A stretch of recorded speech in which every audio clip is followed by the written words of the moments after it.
All right, I'm back. Try it again. I am sorry about that, guys. I know no one's here yet, but they will be. Let's see. All right. Get people in. Chat is now working. I apologize greatly for that. I don't know what messed up with that. Somewhere my YouTube or my internet service messed up. So, you guys have to forgive me. I ended up having a cold. There ended up sinus infection, and so it was a little difficult for me to. My voice is like coming in and out, so it's working. All right, so you guys can hear me. Everything's going okay. Awesome, cool. Now let's walk into the other room and turn off my music and check on the pressure cookers, and then we'll come back and do a real one. So, hey, Dominic, what's going on? What's up, Rich? I can see you guys now, so that means that we're working. All right, and let's turn off that music, and I think one of you guys must be calling me because you know that I'm on. So, well, how is everybody doing? Let's see. What's up, Chris Solomon, man? I know this is not the most flattering angle. I'm just in here getting the pressure cookers turned down a little bit. They're getting a bit hot and starting to overcook just a little bit. And trying to get everything going on. I am running late, as you guys well know, because I saw that in the other chat. And then we're having technical difficulties. So, not my best live stream so far. But I have coffee. I have a seat. Everything is calmed down. So you guys just let me know. Yeah, hey, Adam, that's fine, man. You know, just get back to me. I don't expect you to get back to me pretty quick. You are obviously a busy man.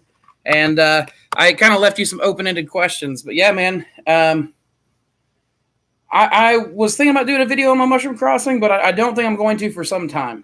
So I probably will one day in the near future. Right now with this warehouse move, I'm going to be a little covered up on construction stuff. So it is mushroom coffee. It's got reishi, oyster, and chaga in it today.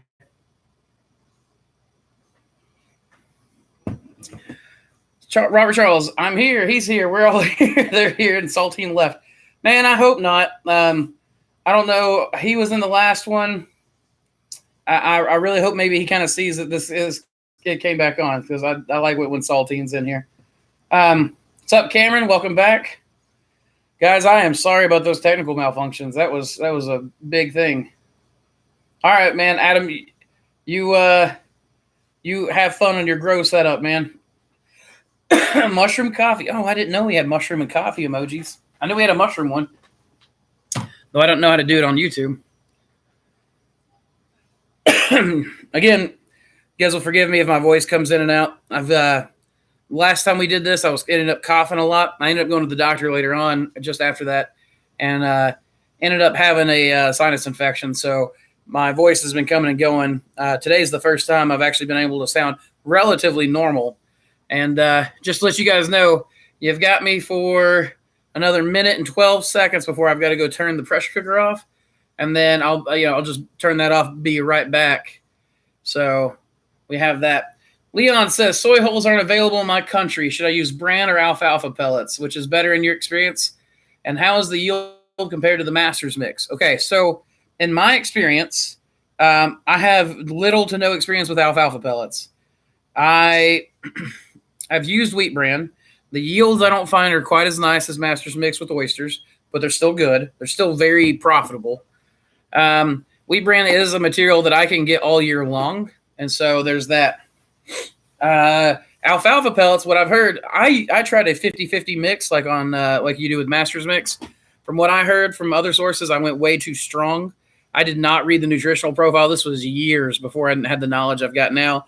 And I've not tried it since, but it's about 16% alfalfa pellets to, what is that, 74, 84, 84% sawdust. So try it and see if it works. Alfalfa is what a lot of Western United States growers are using. So give me 1 second, turn off this pressure cooker and be right back.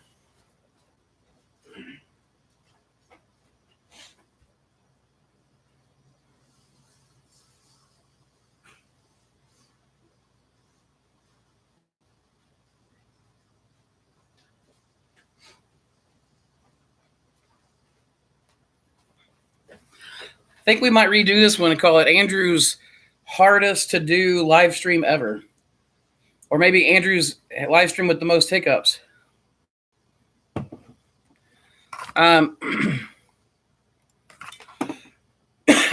Anyways, Leon, I hope that answers your question. Adam says, hi, Andrew, just harvested my first flush of blue oysters last night, and they are awesome. Thanks for the tips. Yeah, man. Hey, congratulations on that. That's pretty cool. I always like it when we get a new someone bitten by the bug, brand new in here. AJ, what's going on, man? Thanks, man. I appreciate it. I'm glad that you like the channel. It's, you guys see this? Radical mycology. That's what you're going to sit on, get you a little higher so that you're not looking at me from below.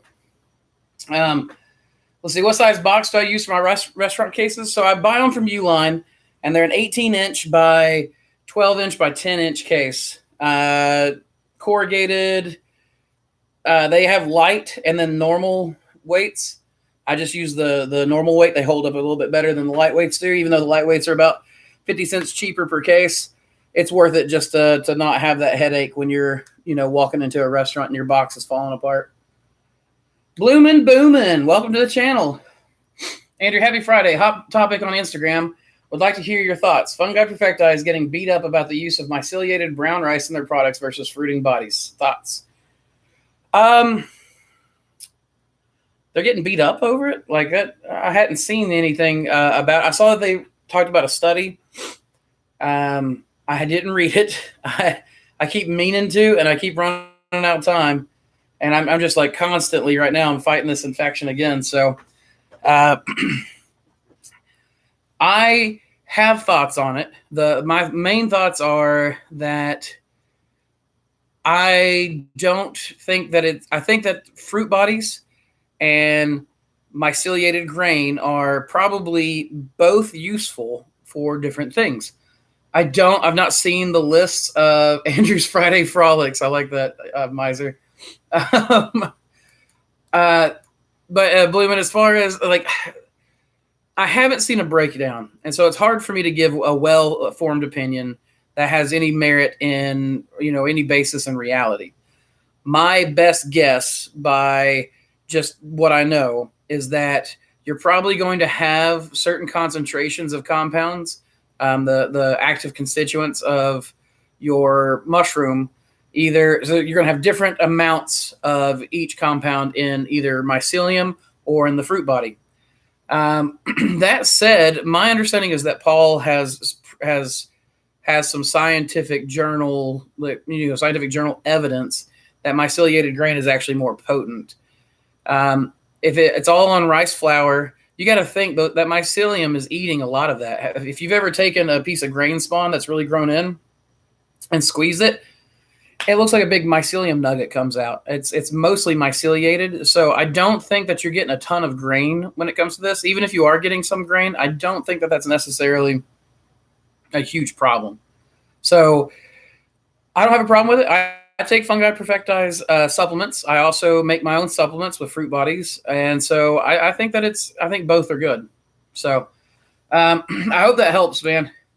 Kathy, can you inject LC into an agar jar, or do you need to do any mixing? So are you talking about like you've got agar in a jar that you're using like a Petri dish, and can you just squirt it in there? Yeah, you absolutely can. I squirt a few drops in there and then just shake it around across my Petri dishes, and you can get a Petri dish to that's how I test my liquid culture. Dominic, King Oyster, how do you make them fruit? What kind of holes do you make? cross slit or 1 inch square hole? And do you force them in a fridge or just let them be? I grow them in the wintertime when they will naturally pin more easily. In the summertime, in the spring, they start getting a lot more blotch, and then we just have to give up on them. In the new warehouse, I'm hoping to actually have a cold room where we can fruit Enoki and Kings all year, but that's experimental. That's a year away probably. So we've got that going. Saturday, we're supposed to go and look over the lease of the warehouse, and we're just going to like copy our operation right into that, and then we'll start working on all the cool expansion plans on those new kinds of rooms.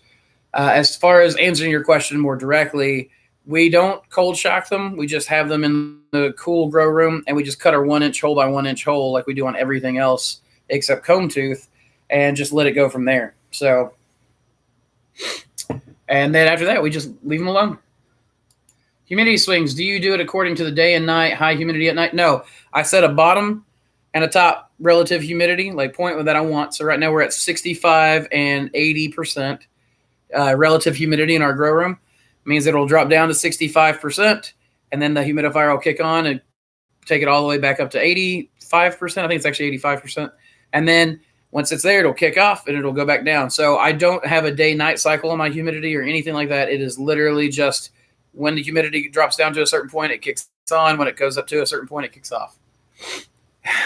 Again, Andrew's Friday Frolic. I like that. Radical Mycology is a great book. Yeah, Dominic, I agree. It's one of my favorites so far. It's the book I wish I had written.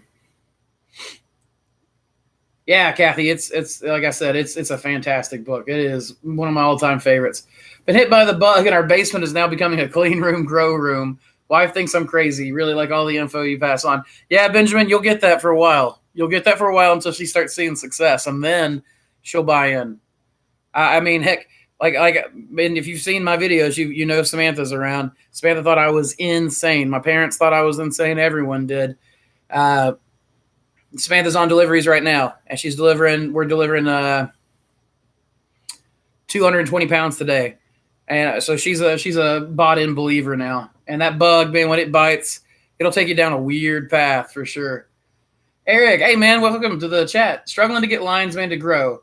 No, you don't grow lion's mane, but how big of an opening would you suggest cutting in the bag when you move blocks to your fruiting room? Yeah, so I take my knife. Everyone else in the facility uses it's got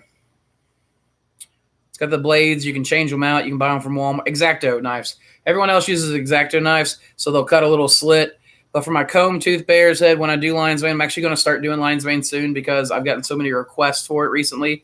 I think due to Joe Rogan's podcast and Paul Stamets. But and I know a few good people who do a lot of good lion's mane grows. So that's a good way to go and get a lot of good genetics really easily. I just use my knife. I'm the only other person in the facility who actually uses my own my own belt knife or whatever. But I'll just go in and barely poke a hole in the side. So you've got, your block can be wide like this. I turn it to the side so that you can only see the skinny side. And then I just barely stab into the block and just create a hole maybe that big, like a little slit for the lion's mane to grow out of. And then just let it grow out in the grow room. When you first got started, did you already have your refrigeration unit in place? Or was this a time you gave out samples to get your business started? No, in the beginning, I did not. We basically didn't live out of a refrigerator for a while and just used our household refrigerator for a little bit. Not the best way to go. Very quickly, we used our money to buy a little $600 used 2-door gas station fridge. And that was with like tax return money that I had one year or something like that. But it is a good time to give out samples. Early on is the best way to do that. Glenn says, where does the moisture created from the humidity in the grow room go? Does it hit the floor? If so, how do you handle that? I might just be overthinking this, but I got to know. So most of it gets pulled through the grow room and then out the vent. That's why I use House of Hydro Fog. Those ultrasonics, they atomize they make a very small particle size. And it's like lighter than air, kind of thing. I mean, it's not quite lighter than air, but it will travel on the air very easily.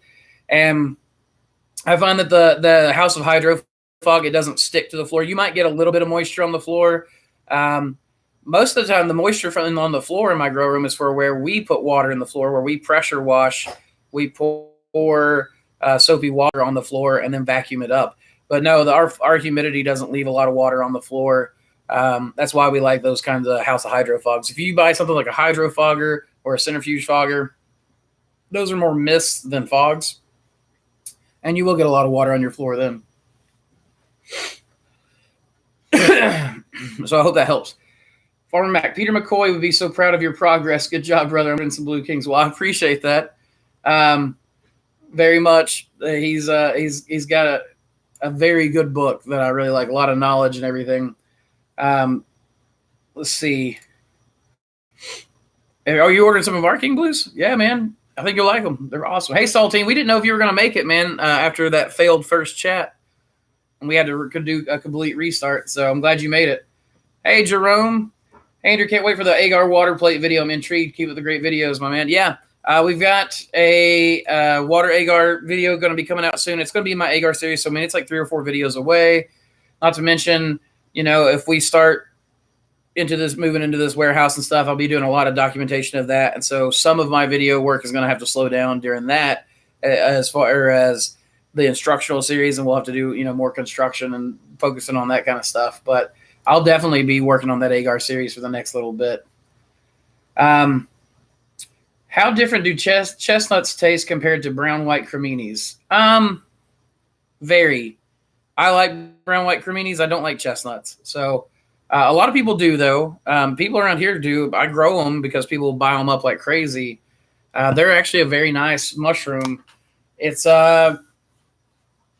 just a personal preference that I don't like. So if you want something like a brown or white cremini, you're going to want a darker mushroom. Black poplar might be a good choice. Shiitake is pretty good, but I don't like shiitake because it's not a moneymaker compared to like oysters or something like that. So chestnuts might be good, but just know the chestnuts take like 6 weeks in incubation, then 2 weeks in the grow room. So you're talking about a two-month turnaround time. So that's why I don't do much specialties, which is why I was wanting to get some warehouse space at some point, because I would really like to be able to grow the slower growing species, but I need a lot more incubation space than what I can put in this basement. So we've got that going. Raphael, man, welcome to the channel. Your channel and web are incredible resources. I'm a complete newbie. Are there any books or any other way you would recommend to learn from scratch? Yeah, so you've heard me mention probably a couple of times in this stream so far. You guys are actually sitting, like the computer that you guys are looking through is sitting on Radical Mycology and Growing Gourmet and Medicinal Mushrooms by Paul Stamets. So Radical Mycology is by Peter McCoy. That is the one I would suggest right now as the most up-to-date that I have read so far. That's very easy to get overwhelmed with. There is a lot of unnecessary information in it. There is some weird stuff like calling it the fungal queendom instead of just normal language, that kind of stuff. But other than that, it's one of the most fantastic books I've come across informationally. So that's what I would recommend. Growing Gourmet and Medicinal Mushrooms. I used to think that Paul Stamets was very outdated, and until I went back and reread that book recently, come to find out he was just really ahead of his time on a lot of stuff. And he, is the one that really brought mushroom cultivation to the masses. So I would do it just by his book just to support him. But beyond that, he's got a lot of really useful information. So let's see. Kathy, is it okay to put your AC right in the fruiting room? I don't suggest it. You will find that it will make your AC really dirty. You won't have a good way to keep it clean. It'll shorten the life. You want to put it just outside of your grow room where the air is drawn in from where your AC is at. Ideally speaking, if you can find some way to keep it separate and allow the instill air conditioning in your room, that's going to be what you can. That's what you going to be what you want to do. Dominic, thank you for taking the time. What do you do different hole-wise with lion's mane, comb tooth? So comb tooth and lion's mane are the same. Comb tooth, bear's head, and lion's mane. It's just that little knife prick. So, never mind. I got you. I see later on that you saw that. Milton's. My exhaust fan is 195 CFM. My room volume is 216. Should I run my exhaust all the time? If you have a potentiometer or a control dial where you can slow down your fan, you might just slow it down. I prefer to run my fan 24/7, even if I cut my fan down. I feel like it's a better mix because you're getting that wall of fresh air just constantly moving through. But if you can't, that does sound a bit overpowered. So not by much. So you might put it on a timer, something like that. Wild man, what's up? Hello, I have bags of red reishi, are all white growing up to the filter patch. When do I put them in the grow room? A little antler starting first time growing them. So when we do reishi, I don't like to grow them in the grow room, or rather, I don't like to open my bags. So we set we have our shelves that are 2 poles like this, and normally a block will just sit on it like that, and fruit out the side. We actually angle our blocks to where they're sitting between that. It's got like a corner sitting between the 2 poles, and then we really make sure that the bag gusset, the top of the bag, is nice and fluffed up, and we just allow our antlers to grow that way. I find that I get less contamination with reishi that way, and a better overall product. Plus, the reishi antlers are easier to sell than the conchs, in my experience. Plus, they're easier to process. Much easier to run those through a bandsaw than it is, a conch or something. Or just use tin snips. Let's see. What's up, Mohammed? Welcome to the chat. Bloomin' Boomin', King Oyster, question for you. Do you have to scrape the mycelium mat growth out of the 1 by 1 inch patch you cut out of the bag to allow fruiting? Nope.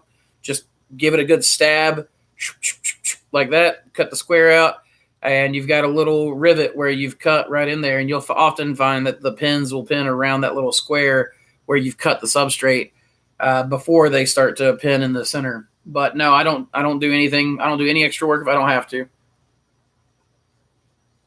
Leon, is it possible to make grain spawn reliably with just pasteurization without a flow hood?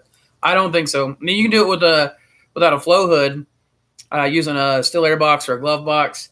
But in my experience, pasteurization, you can only get away with maybe expansion once or twice, and then it gets dirty real fast. So that just means that it's probably contaminated the whole time. It's just not contaminated enough. So I wouldn't do it with just pasteurization. I would get a pressure cooker. You can get them on Amazon, a pretty large one for like $80-$90.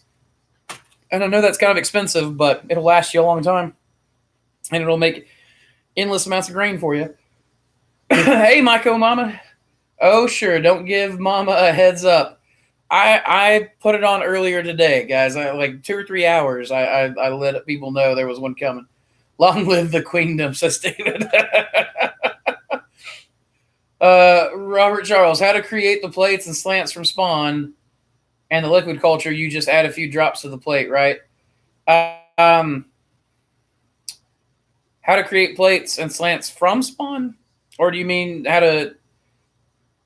You can clarify, please. I need some clarification so I can answer that properly.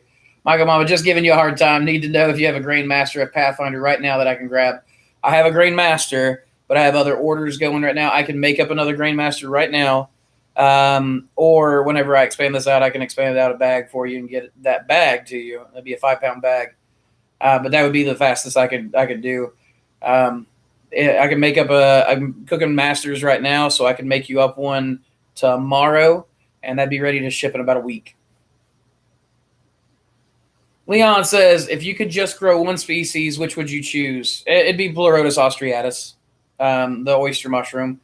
There's just so much diversity and everything in there. It's so insane. So that is exactly what I would do. Hey, Seth, what's going on, guys? If you guys don't know, Seth Fisher in the chat there is Barbecue Pellets Online. He's also a Mushroom Media Online guy. So where I get a lot of my bags, and the guy that sells the Master's Mix pellet. So check him out. Get in contact with him if you want something. But he asked, do you reuse your pellet bags for anything? We do for the paper. The plastic ones we just have recycled. Our paper ones for like the soy hull pellets, Samantha uses those in lasagna gardening, and that's where we go with that. Kathy says, I am hearing a lot of people having problem with the HOH ultrasonics. Do you know of any factors that make your setup more successful than others? Yeah, so you got to really read on their website and follow their instructions. You need a large reservoir. Like we had them, and we put them in a 5-gallon bucket one time, and they burned up very quickly. You got to keep your discs free of buildup. The best way to do that is to filter your water as it's going in. We don't filter our water before it's going in, so what we do is we just clean it regularly with vinegar and then replace the discs. But we only have to do that about once a quarter on average. So having a large reservoir, our fan that's blowing air over the humidifier is blowing over it 24/7 to keep it cool. We don't buy the XLS series that they have, the extra large, the XL series, because even though they put out 30% more mists, they are new and less reliable. So buy the 12 head round. They're more reliable. They're plenty enough. You guys see my setups. I always keep a backup. John's got so I buy 2 for every grow room if I can. One that's operational and one if the unit goes out, I just switch it out. If it goes out before its warranty, just call John at House of Hydro, man. He gets you a new one easy. He's got the best customer service. So just systematize it and work within those parameters, and you'll have the superior fog. There's no reason to get bent out of shape and go get these high pressure misting systems that leak all over your floor and everything. I know Myers is really big into them, but I hate those things so much. Every grow room I've ever been in has got blotch problems and has water standing in the floor. Even TR Davis, I went to his place and he's got water in the floor and he's got a high pressure misting system. So even though they put out an okay mist, they still leak. So the only way to keep your floors dry and stuff that I have found is ultrasonic. Milton's. I recently did a grain jar transfer to 5-pound grain bags, but it seems to not be going well. Doesn't seem to be contaminated, but not aggressive growth or no growth at all. Any idea why? LC from eBay. Well, I don't know who you bought it from off eBay, so it could be contaminated. A lot of times, if you see a growth and then a stall out, that's oftentimes bacterial. And if it's yeast, you'll often see the yeast growth. And if it's mold, you'll see the mycelium change colors to mold. If it just kind of stops growing, that is oftentimes bacterial. If you take one of those bags and kind of mix it up a little bit by hand and then cut the top and squeeze some air out, you can smell it. If it smells sour, it's probably bacterial. So I hope that helps. Always buy your liquid culture from as trusted a source as you possibly can. Even then, like some of the best guys, like I've gotten a contaminated syringe from Lenny before. I've sent out a contaminated syringe before. Some of the bigger guys, it happens occasionally. So don't get mad, just get your replacement. If I were going to go the CoolBot way of an outdoor cooler, I live in Fort Wayne, Indiana. I was wondering if with cold winters, we'll got too cold or maybe a PID controller for a heater and cold. I don't have a lot of experience with that. We are planning on using the CoolBot stuff in building a walk-in for the warehouse. So I am interested in any experiences that people have with that, but I don't have a lot of experience with that. Like I said before, we just use a 2-door gas station refrigerator, and it's inside our house. So I don't have a lot of experience with it. If Ben was here, I'd be able to ask him. He might know a little bit better than me on that. Anthony J. Davis. Hey, Andrew, what information could you tell me about cordyceps growing, environment, temperature? Any information would be amazing. Not much. I've not grown it successfully. I've only tried it one time. The guy you're going to want to look at is William Padilla Brown of Apex Growing and Ryan Paul Gates of Terrestrial Fungi. Both of those guys grow crazy amounts of cordyceps and are very into the genetics and temperature and everything else. I don't know if Alex Dorr is sharing information anymore. I don't think he is. I think once he went commercial, he stopped sharing how to grow information. So there might still be information out there for you, like on YouTube. Mushroom Revival, I think, is the name of his company. But I don't think that he does anymore. Rich Jenkins, what do I think of chef steamers? What is a chef steamer? I'll have to look that up. Chef steamer. Is it like a pressure cooker of some sort? 3-tier instant food steamer. Okay. I don't have any experience with that. So I don't have anything to add to it, man. I would have to look at the specs to know whether or not that it would work, the way I would want it to, So we'll have to look at everything, see if it can make the time and keep the temp long enough for you to have everything cooked that you need. Also, is it completely closed off? Is it pressurized? Is it or is it just the steamer? So I'd have to look at that for sure. How do you guarantee mushrooms weekly in your rotation? Do you split the room in half and alternate between both sides? Still having trouble getting mushrooms weekly and instead get them bi-weekly. So the way I do this is I pack the same number of blocks every week.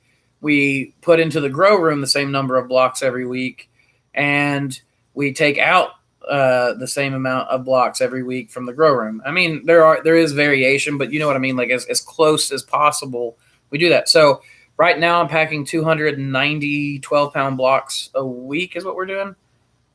Yeah, 290 is what we're doing currently at this moment. But that's about to go way, way up. And so, out of that, we have block clients, and then we have our set amount that goes in every single week. And I mean, our block clients right now are only like 60 to 80 blocks a week because I tried to cut off as many of them as I could because I need those blocks myself for the grow room.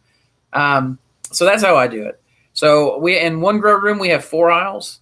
Actually, I guess in both grow rooms, we have 4 sets of shelves, 2 aisles with 2 sets of shelves running down per aisle.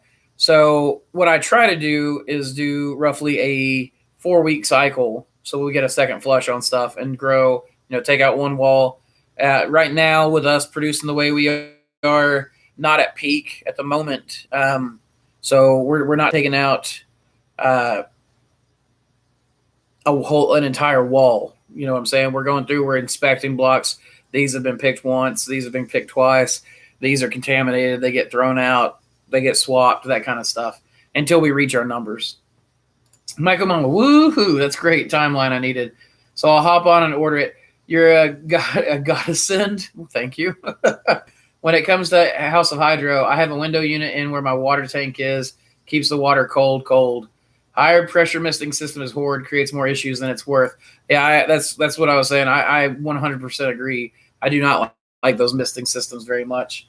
Bloomin' Boomin' says, strategy question. If I had a new LC from MCM, of course, want to store it in a culture slant and also create a ready-to-go LC, what would be your process for this conversion? So you want to put it into long-term storage, and then you want to make another liquid culture with it. So what I would do, and what I normally do whenever I get like a new liquid culture in from someone, is I put it on Petri to test it and put it in liquid culture at the same time. So I've got a liquid culture syringe. I have 3 Petri dishes. I do a few drops into each one and then stab that into a fresh, jar of liquid culture premix that's been sterilized and just the whole thing in there. And then if my dishes come out clean, then I know that was clean. I can test it again. But after that, I take a chunk from a Petri dish if it was clean and then put it into a culture slant. Actually, 3 culture slants. I always do 3 culture slants. So with that being the case, right there is how I would do it. Take a few drops to each Petri dish, let those grow in. If they grew in clean, you have that go to culture slant. At the same time that it's growing out on the Petri dishes, you have some other stuff. So my one feed says, looks like we have trolls under the bridge. What do we have, Mike Mama? You talking about Monkey King? Mushrooms, chocolate mushrooms. He's not causing any trouble too much yet. We'll see where he gets.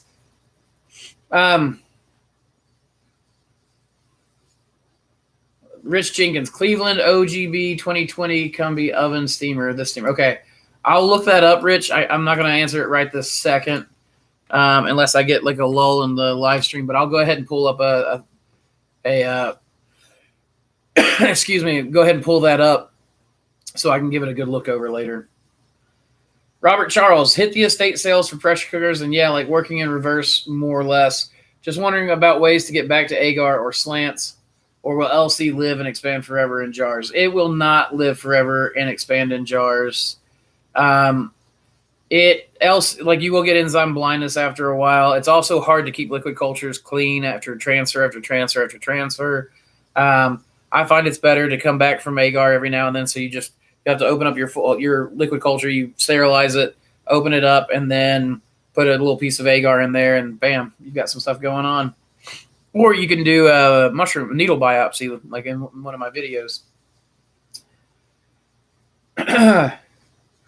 Ever consider doing a getting started series for hobbyists looking to get their feet wet? Yeah, Bruce, absolutely. I mean, I kind of feel like that's kind of where my channel started off at. If you go back to my earlier videos, I was smaller than I am now. So we're definitely going more commercial. But my whole point was always to document the process from hobby business to business, really. And now we're going from home business to actual commercial business, in a warehouse. So hopefully I'll be able to document a successful transition on that, huh? But yeah, I'm planning on doing a lot of stuff. I mean, most of what I'm going to be teaching applies commercially and to hobbyists as well. So it's really just about how much you're buying your supplies in bulk as not. Dominic says, have a great check. Got to go to work. Yeah, Dominic, man, I hope you get to hear this before you leave, but have a good day at work, man.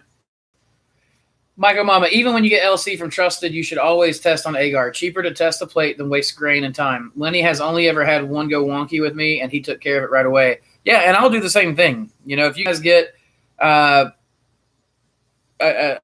easy, or if you guys get an LC from me, I'll replace it as quickly as I possibly can, or I'll swap it out with something that I know is clean. But you should always test liquid culture. Early on, that's why I didn't like liquid culture, because it was so hard to know whether it was clean or not. Except it's not. You just test it on Agar, and it takes like 3 days to wait for your test to go through, and then bam, you know that you've got it clean. So I agree with you, Michael Mama. You should always, always, always test your liquid culture. Andy Tuesday, gold is cheap. Good time buy maybe. Yeah, Andy Tuesday, I actually agree with that. Silver is cheaper, and I think is better. So, yeah, I've been stacking up a little bit of silver, so maybe check that out. Monkey King, mushrooms and chaga mushrooms. Yeah, I like chaga mushrooms. I have them in my coffee right now. Toasty, if I remember correctly, you recommend buying a sauna steamer for sterilization. How strong do you recommend them? The strongest one I've come across is 9 kilowatts. 9 kilowatts is what we use for our current steamer. So 9 kilowatts would work. If you can build a home boiler, I would suggest do that. If you can't, the best plug and play solution that I know of is a sauna steamer. So, but I would buy one and then buy one as a backup. And then if one goes out on you, replace your backup. Put your backup online and then replace it. Kathy, I like your concept of selling to the chefs by biomass. Was that a hard sell? And how many pounds do you think roughly your boxes weigh? So they weigh on average about 10 pounds. Sometimes it can be 6 pounds on a really light type of mushroom. And sometimes it can be 12 pounds, 14 pounds, on a heavier mushroom. So, no, it wasn't a terribly hard sell.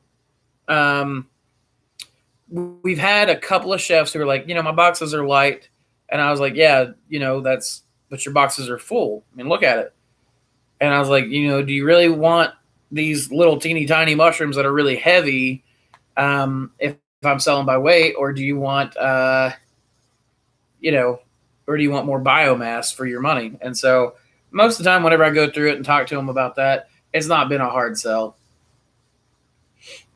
And again, like I said, we weigh our boxes regularly and kind of test where we've been sitting at. So we have a pretty good idea that they're averaging around 10 pounds. Do you have a recommendation for insulation for your trough? Mine is falling apart and needs replacing. Yeah, we just buy the bubble wrap, the aluminum foil lined bubble wrap from Lowe's. Wrap it around it, buy a big roll, wrap it around a few times, slap some tape on there, bam, you're good to go.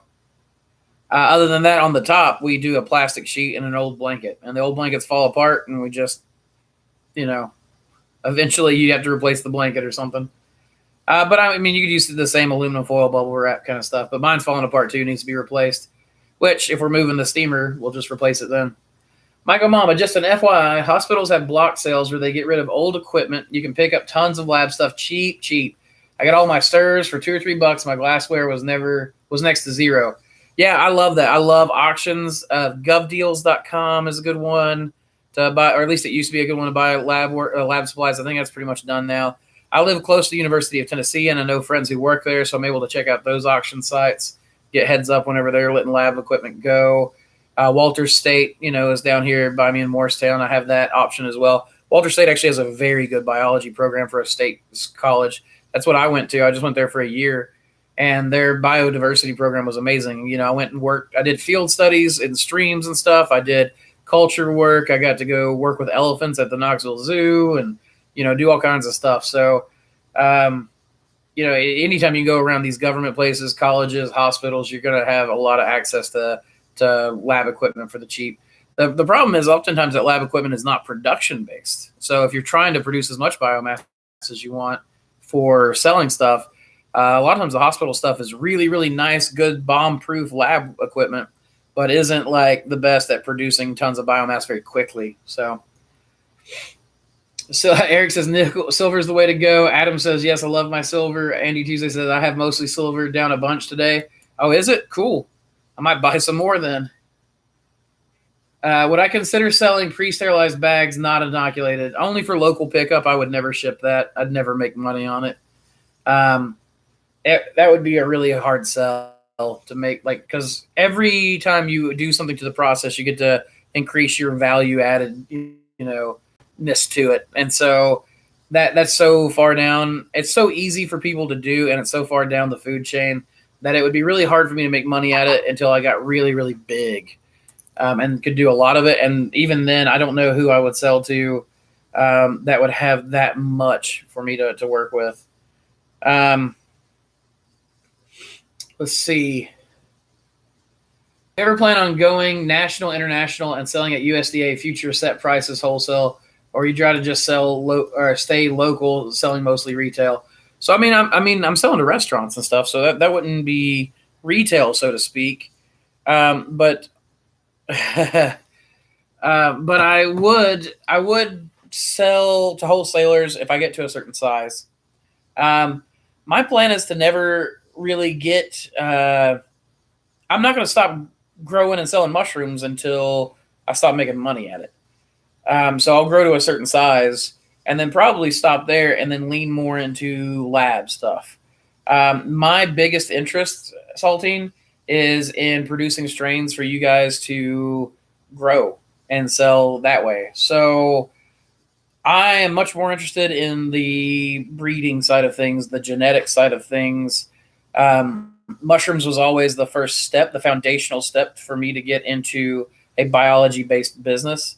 And so that is what I really wanted to do. There are other biology-based businesses I want to start. So eventually one day I'll grow Mossy Creek mushrooms out to a point where I will start another company off of it, and then I will hire a manager to manage Mossy Creek mushrooms and go into my next business.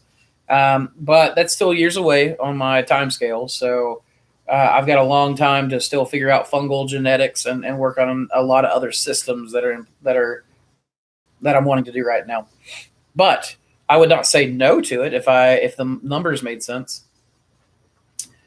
The problem with the sauna steamer that I found is that you need a 220 outlet, so need special wiring. Yeah, so you get up to 9 kilowatts, you're probably going to be running 220 just in general, wouldn't you say?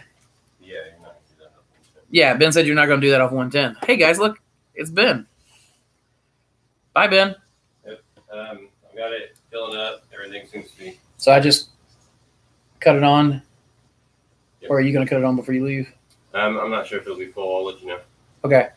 That's fine. Just text me or whatever and let me know. Okay. Or stop in. That float is definitely dead.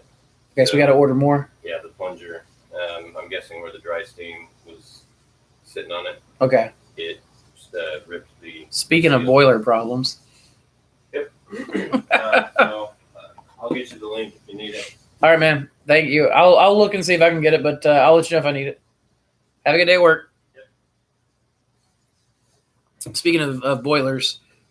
we ended up having a problem with ours to where the barrel completely filled up and steam backfilled our pipes and melted a couple pieces and stuff. So Ben was having to do that before he went into work today and replace it. So yeah, 220 is just 110 and a common wire, but there's a lot more to it. So I don't know much about electrical. I'm always afraid I get shocked really easily, and I've been told it's because I have wet hands and stuff. So maybe that's it. But I do not like being shocked. I do not like electrical shocks. I hate it. So I'm always really careful about electrical, or rather, unless letting other people do the electrical stuff. But yeah, Kathy, if you're going 9 kilowatts, you're gonna have to do 220. You're gonna have to find someone that can wire that out for you, or pipe your steam over from where you can plug it in. Michael Mama, Bear's Head, Black Pearl, and Pathfinder ordered. So stoked. Thank you. Oh, thank you. Gosh, I appreciate you putting in an order. I always like it. You guys have been killing it on the orders. So I'm getting pretty covered up. I had 12 packages go out today. I've got like another 10 that are supposed to be going out tomorrow. Mostly mugs tomorrow. Today I tried to get all the liquid culture out, but I've already I woke up this morning to more liquid culture orders. So even though I've already caught up on all those, I'm already back to putting more out. So thank you guys. Bloomin' Boomin' says, Ben, somebody said the redhead is hotter, Ben. Sorry. Yeah, I feel it. He just nodded in agreement.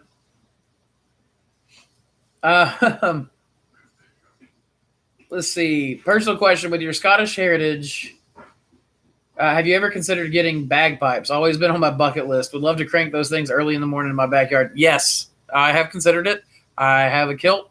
I go to the Scots Irish Festival all the time, and I have perused the bagpipes. In fact, I was hoping that this year would be the year I would learn bagpipes, but with the expansion plans, I probably don't have time to take on anything like that. So, wish I could. Maybe next year.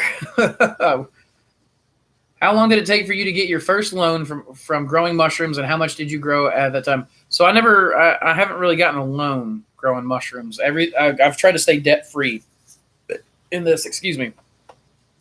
I did get a small personal loan from a friend of mine to build out a grow room, and that was pretty much the only time I've ever gotten a loan. But it was after I'd already been in business for a while. It was whenever we were using contract growers to grow out the mushrooms, and we needed to switch over to growing our own mushrooms as quickly as possible. And I just didn't have enough time to generate the cash flow to make that happen. So he gave us a very small loan, less than $2,000, to get that going. And how much did I grow at that time? I mean, we had the contract growers. I mean, we were up 400 or 500 pounds a week at that moment, but we were having to split how much money we were making. And we were making all the blocks and giving them to them, and then paying them for the mushrooms that came off of them at a distributor price, and then reselling those mushrooms. So what we ended up doing was, to make money really work at that level, I had to sell blocks as well. So we were packing, I'd have to go back and look at my notes, but it was like 750 to 900 12-pound blocks a week out of the basement. We had shelves everywhere. You couldn't go anywhere without just shelves and bags everywhere. And I will tell you that the block making business does not really interest me. I don't like it. Your margins are thin. Your guarantee wears thin very quickly because people don't always take care of their bags and blocks. So, keep that in mind when you get started. Don't get in the cash flow trap. You want to be making profit. Jeremy says, I believe you said in the past you sterilize outside. Do you have problems keeping good sterilization temps in winter, or do you move it all indoors in the winter? And is your trough a 4x8? My trough is 300 gallons, so I don't know. I think it's a 4x8, but it's 300 gallons. We don't move it in the wintertime, and no, we don't have a problem getting up to temp through the wintertime. Like, ours is insulated, and it has a blanket that goes over it over the top, even in the summertime, to cook. Actually, most of our contamination issues are during the summer when all the mold spores and stuff outside are at their highest. But even then, we have a very small contamination rate, less than 10%. Crash Ride, have you considered steaming on pallets or carts like Cyrus Lester does over at Mushroom Maggie? Seems like a good option to fill your orders for block customers. So, Crash, yeah, actually, we've been looking at that. And that may be what we do at the warehouse. Maybe not starting off, but I'm looking very forward to being able to use a pallet jack and move stuff around like crazy. So, what's the best way to do 5 pounds of grain spawn at a time to not get bacteria/contamination? One bag definitely smells sour. Jars were good, though. I'd like to do big bags instead of jars. So working in front of a flow hood, make sure you're wearing gloves, alcoholing your hands down. It's really all about technique. I have found a lot of people tell me that my cook times on my grain spawn is overkill because I do it for 2.5 hours at 15 PSI. And I'm here to tell you that if I don't do 2.5 hours at 15 PSI, If I take it down to an hour and a half or anything else, it really, really ends up being more bacterial more regularly. So having good, strong cook times and all that kind of stuff, there's a lot of factors that go into it. That's one of the reasons why I say that people should always start at the fruit production stage if they can, and then work their way back to making grain spawn. They shouldn't start with the lab work and then work their way forward, because there's so many variables to master before you finally get your successes. Whenever you're growing with mushrooms, you have very few variables that you were working with to get your successes, and then you're generating cash flow or at least interest in yourself to go further and further back. That's why I like working backwards. But as far as that goes, I mean, like all those things I listed off can affect your bacterial contamination in your substrate. May I offer the suggestion of encapsulated medical mushrooms like turkey tail and lion's mane? Are you talking to everybody or just me? Or what? Are you talking about because I've got a sinus infection? Because I take medical mushroom supplements and even the fruit bodies myself, and coffees and teas and things like that, and a lot of herbs and things. I have some autoimmune issues that contribute to all this stuff, not just poor habits. So Saltine says, hey, Ben, where's our PDF for Mousetrap and Thor? Well, it looks like you missed him because it was just a quick in and out. He's working on it, and he'll get it to you when he gets it to you. He's working diligently, guys, but there's a lot on the way, and there's a lot on Ben, and he has very little time. So he is the most overworked, underpaid member of the entire crew. Nancy Vancher says, I don't have an impulse sealer. Is there another way to close my bags? You can close them up with zip ties. I find that really there's not a good way to close up bags without an impulse sealer. Let's see. So, it's one of those things where you really want to make sure that you can find some way to make a good seal. You can roll the bag over a couple times, fold it up, use paper clips. That's not a very secure way to do it. There are ways to get around it, but none of them are going to be as good as a sealer. Alex, attached is an NIH article where the researcher has electric shock the mushrooms just prior to fruiting. Yeah, Alex, I've seen that kind of stuff. Can't attach. Yeah, you're not going to be able to attach in here. I've seen a lot of that stuff, and we talked about playing with it. In fact, there's some things that I want to do. I want to put some electrodes in an agar dish, make maybe a conductive agar of some sort, try to grow mushrooms across of it, take time lapses of it, do side-by-sides of non-electrical pulsed mycelium, that kind of stuff.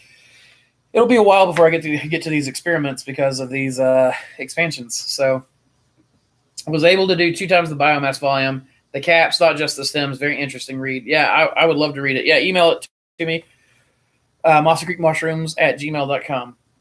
I read Ben's blog post, and for being so small, he is quite deep in the mind.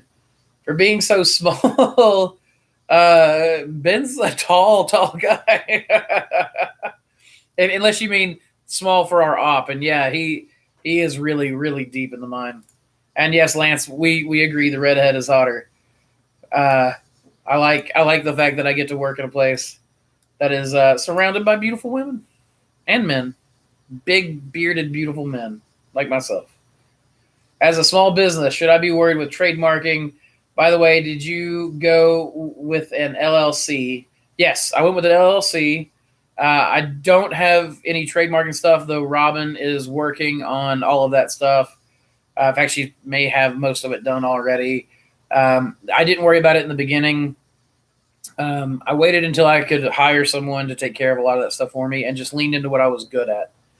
That's when my business started taking off, is when I stopped trying to do everything myself and started thinking about who I could get to do these things, and who I could get to do it and who I could afford to get to do it, and then working that way, Saltine says, if you like bagpipes like I do, because Oyster Scott runs deep in my veins, check out Sid. Yes, Iridium and Sid shake that bagpipe out. Yes, I love that. I like it a lot. I've listened to him a lot. I love the Pogues and oh my gosh, so many different things.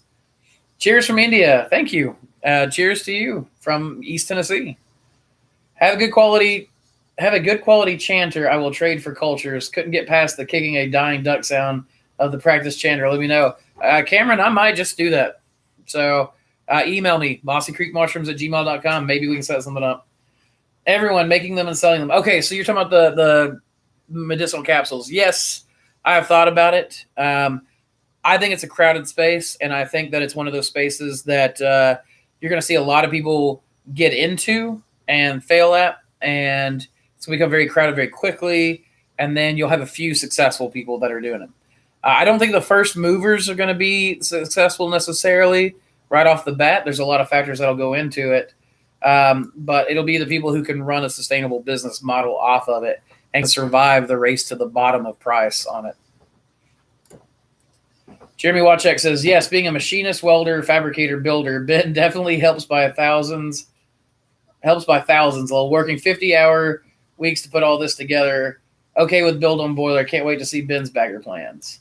Yeah, he definitely saves us a lot of time and money. I always tell him that it's when Ben works, it's my favorite type of work, because when Ben's able to get to do stuff for us, it makes my life immeasurably better almost every time. So, yay, verily, I am great. Yea, verily, thou art great. So, guys, 1 sec. It's running. The steamer's running? Yeah. Okay, cool. So everything is good. Thank you. Right now. And I put the time and everything. Okay, and you already put the check mark on the tally mark? Okay. Reset the time. You reset? Oh, because I guess you just made it. Just repost it. All right. Thank you, sir. Appreciate it. Have a good day at work. All right. Let's see. I built a 55 sterilizer barrel today. Used pressure gauge and rocker from cooker lid and 110 heating element. Not sure what result will be. Any idea if 110 will get steam generated? Pressure gauge. Do not pressurize that barrel, please. I don't want you to build a bomb and die. This is why we don't want to build barrels and stuff and show you guys our build. I'm afraid I don't want you guys pressurizing these things or doing anything like that. Like, don't even do the 1 to 2 psi pressurization of it, as far as I'm concerned. As far as 110 will get it to boil, but how strong? We ran ours at 110, but we were only able to do maybe 80 bags at a time to keep temperature. So, well, that will get me through this batch. Good, Nancy. I'm glad it will. I hope it helps. Toasty, similar question like my last question. How long did it take for you to get your first salary, and how much were you growing at that time? Okay, so salary, I still don't technically make a salary. I count my hours. We do an hourly. I don't always pay myself. I prefer to allow as much of my pay as possible to just roll back into the business. So I live off of the business and I take disbursements. But I do time track, and I do time track how much it would cost to replace me. So that was actually at a suggestion of a friend of mine, Charles Beatty, who runs Valley Enriched Tree Care out of Knoxville. And he suggested that I start tracking my time and seeing how much my time was really worth. And that helped out a lot. But let's see, as far as I live comfortably now. But you're talking, I started, like, my very first mushroom ever grown was like 10 years ago. So I'll give you a better answer than my own timeline, because my timeline is not going to help you because you guys have more resources than I had. Most of the people that I consult with are profitable within about 6 months to a year, and taking salaries around that point. So it's also going to depend on how much you want as a salary, so we can do the math very quickly right here to find out how much you want to be paid. Let's say you want to make $40,000 a year, right? So we know that you want to make $40,000 a year. We're going to divide that by 80 because that's how much a 10-pound case is worth, right? Now, you're going to have to add your cost to this at the very end, so keep that in mind. So you're talking 500 cases is how much you need to sell for the year. You're going to divide that by 52, for the weeks of the year. And now you know that you need to sell 9.615 cases per week. So that's less than 10 cases. Let's just say that you're growing 10 cases out. every week. That's 100 pounds. You need to grow 100 pounds of mushrooms a week. So we take that 100 pounds. I mean, I already know the answer to this, but you're going to divide it by 3 pounds for your average that you're getting off a block. It's going to be like 33.333. Yep, 33.333. That's how many blocks you need to be packing every week, planting and not losing contamination. So you're going to add 10% to that. That's another 3 blocks. So you might as well say 37 blocks, right? 40 to be absolutely careful that you're overproducing. So now you're packing 40 blocks per week. I know it cost me $8.90 per block to make that block, incubate that block, grow the mushrooms, replace my equipment, pay my insurance, pay my electrical cost, everything, my man hours, everything. It cost me $8.90 to grow mushrooms out and deliver them to the chefs. So now I know that, I know how much it's going to cost me throughout the year. So let's just say that we're doing 40 blocks, and let's just do $9 to be safe. So we're going to take 40 blocks and multiply that by 9.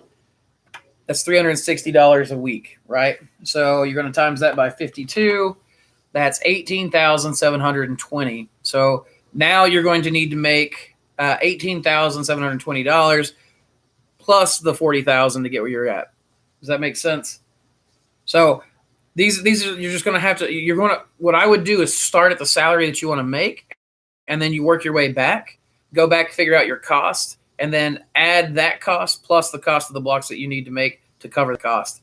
So it becomes a pretty simple little equation to follow, just by running and working backwards. And again, that's why I like to work backwards, because you pick a target, you work your way back to how do I achieve that target. The next year you reset. Did I make my target? Did I not make my target? What can I do to have a more functional or a more reliable, more attainable target? That kind of thing.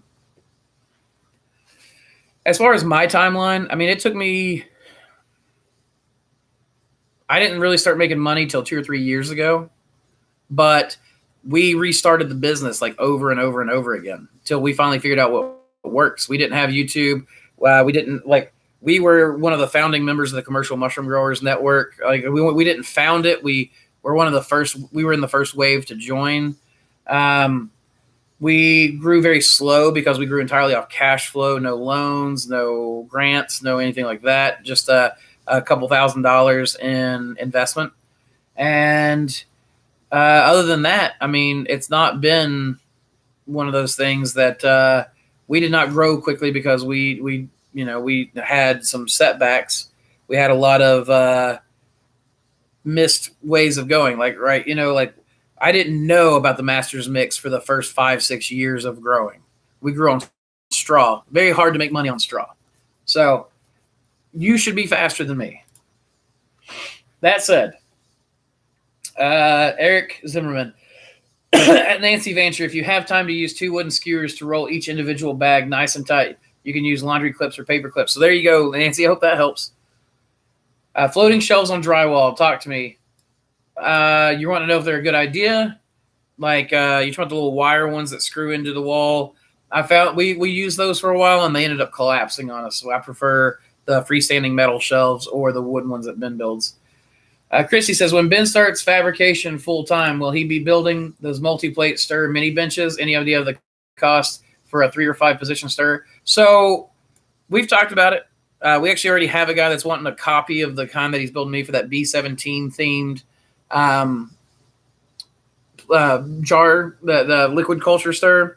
But he probably could sell. We do plan on selling stirrers for sure.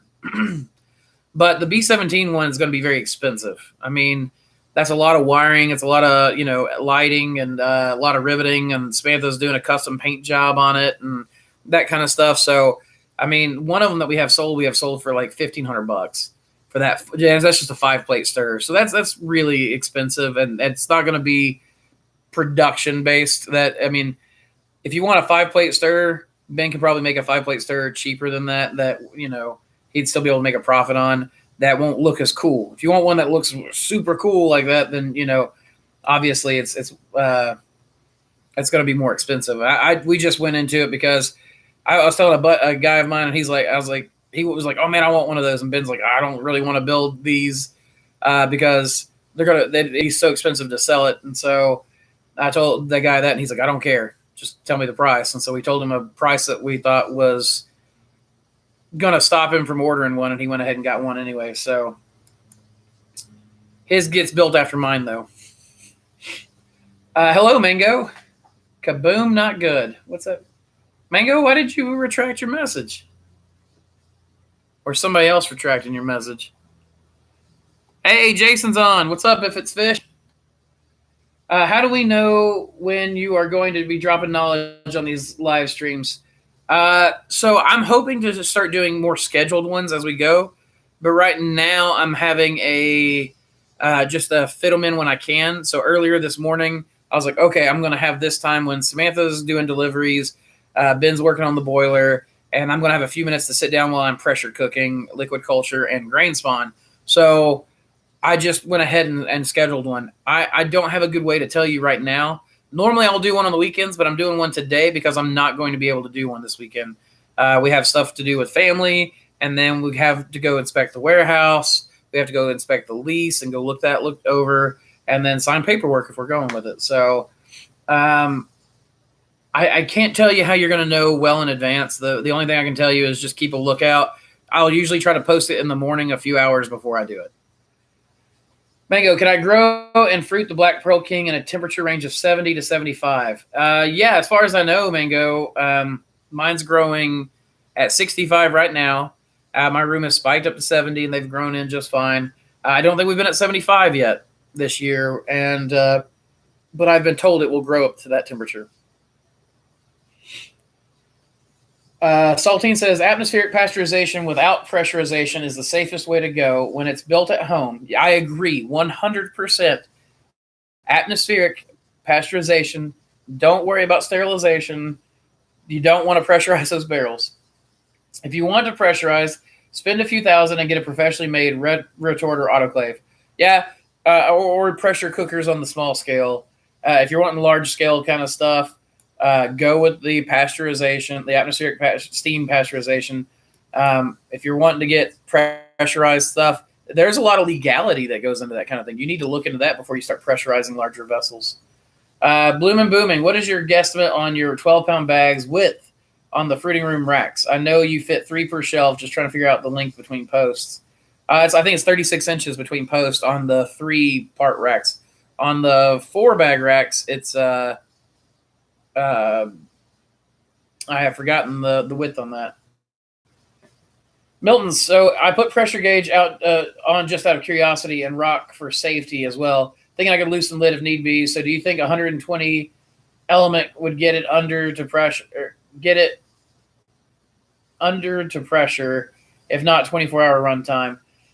It depends on how many you're putting in there. If it's a boiler and steamer combo, you could probably only put like 20 blocks in there at most, and that should work for a 24-hour cook time. If you're piping your steam over, you're going to have to do tests. You're going to have to put a sensor in there, or at least a small block run.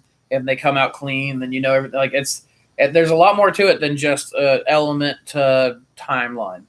You know, you need to be able to sample your temperature. So you can go get to Walmart and get a cheap smoker probe and put it in there, and then just test how long it takes. Like put your blocks in there, test how long it takes that to get to temp.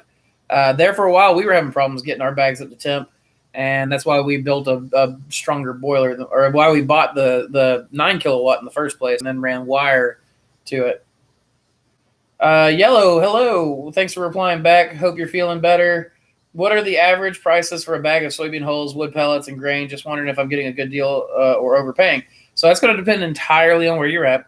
Our soybean hulls are about $11 a 50-pound bag, and our hardwood fuel pellets are $5.25 if per 40-pound bag. If I buy them by the bag, if I buy them by the pallet, it goes down to about $2.52 a pallet. I mean, $2.52 a bag on the pallet.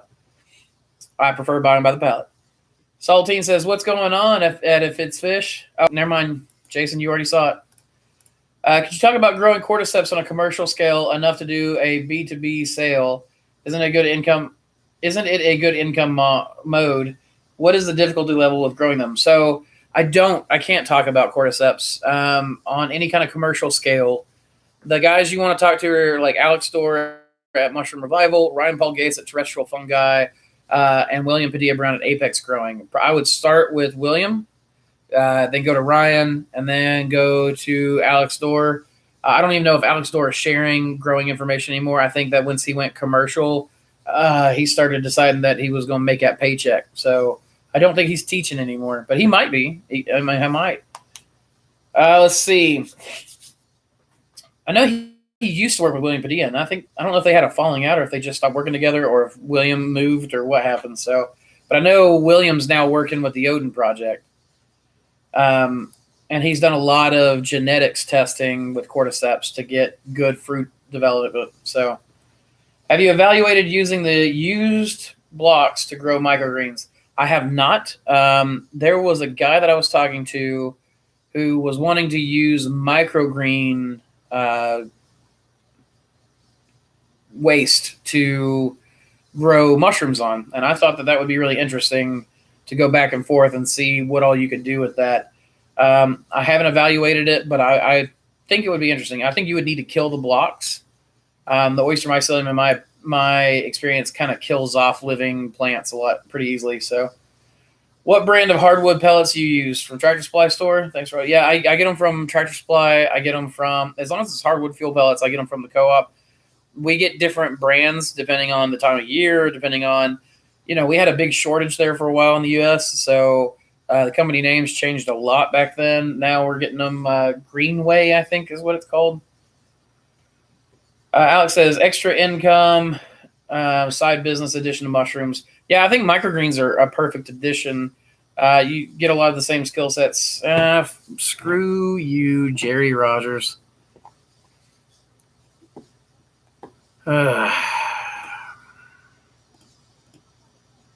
Hold on, guys. Room. Thank you. If it's fish, Jason, you got it. Stupid racists. All right. Where are we at? Yeah, Mango, you're welcome. Miser, is this warehouse you're moving to something you're building or leasing? We'd be leasing it. It's actually a larger warehouse. We're leasing out about a 4,000 square foot section is what we're looking at right now.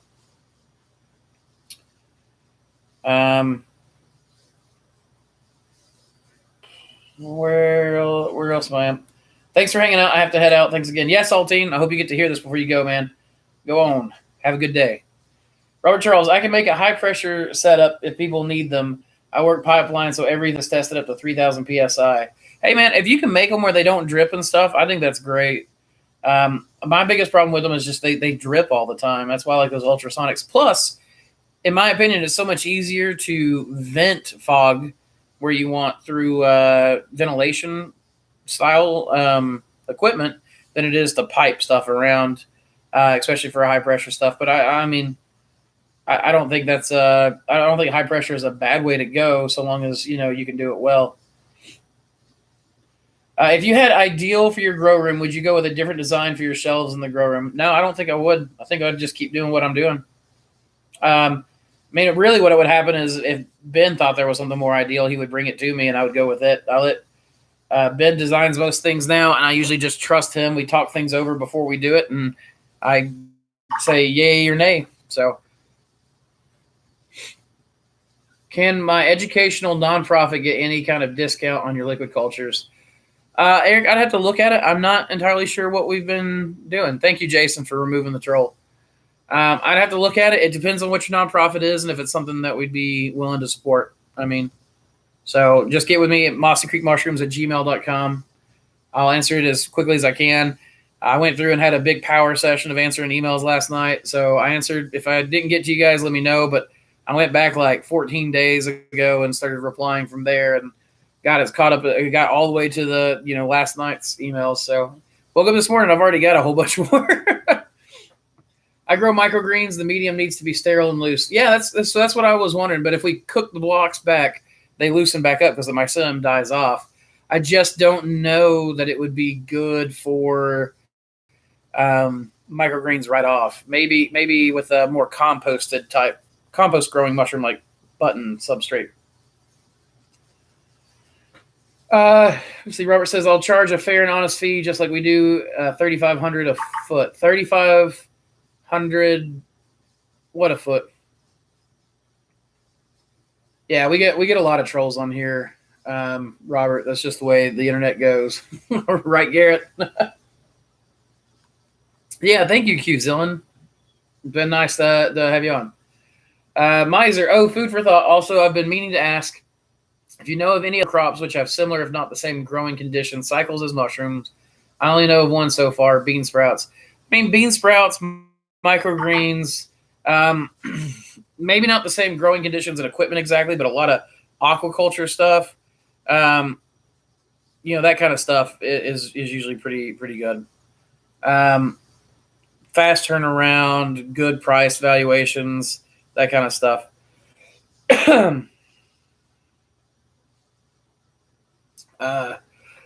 Sorry, that was one of my chefs. Ooh, guys, the sinus infection's kind of hitting me hard again. I might have to head off here soon. Garrett, I do consultations. We're going to be announcing a mentorship program very soon where people will get to come stay here for a week, not here at my house. I will be doing it cheaper than What the Fungus because I will not be taking care of your hotel and stuff. So, I take like $1,000 off so you can take care of your hotel and food and stuff while you're here. But we are offering like a week-long mentorship. I do over-the-phone consultations. I do in-person consultations. People fly me out to places to work on their operations and get them profitable. We do in-person consults here for a day. So, most of those need to be you and I need to talk about it back and forth. If you want an on-the-phone consult, you can just go to my website, mossycreekmushrooms.com. There's a place where you go ahead and sign up, pay, and then, you get to schedule your consult when you want to do it. So, yeah, Robert, Jason Rocks, he's my production manager. So, he's also a hell of a moderator and a hell of a man. I like him a lot.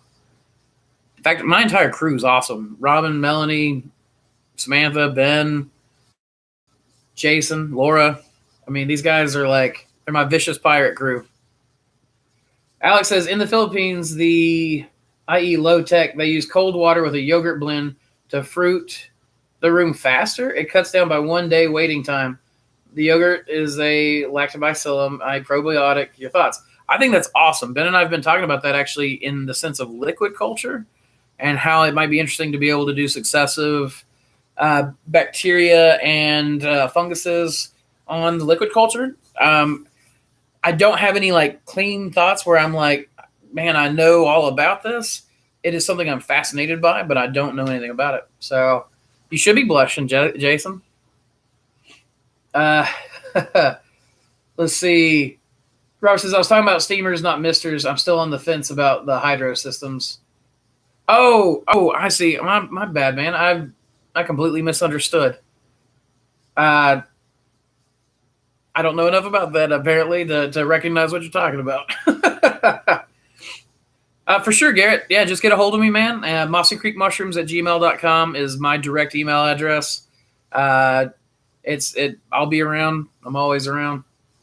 Bloomin' Boomin' says, sinus problems suck. Zyrtec is being taken by everyone in my family this week. Trees are budding in the south.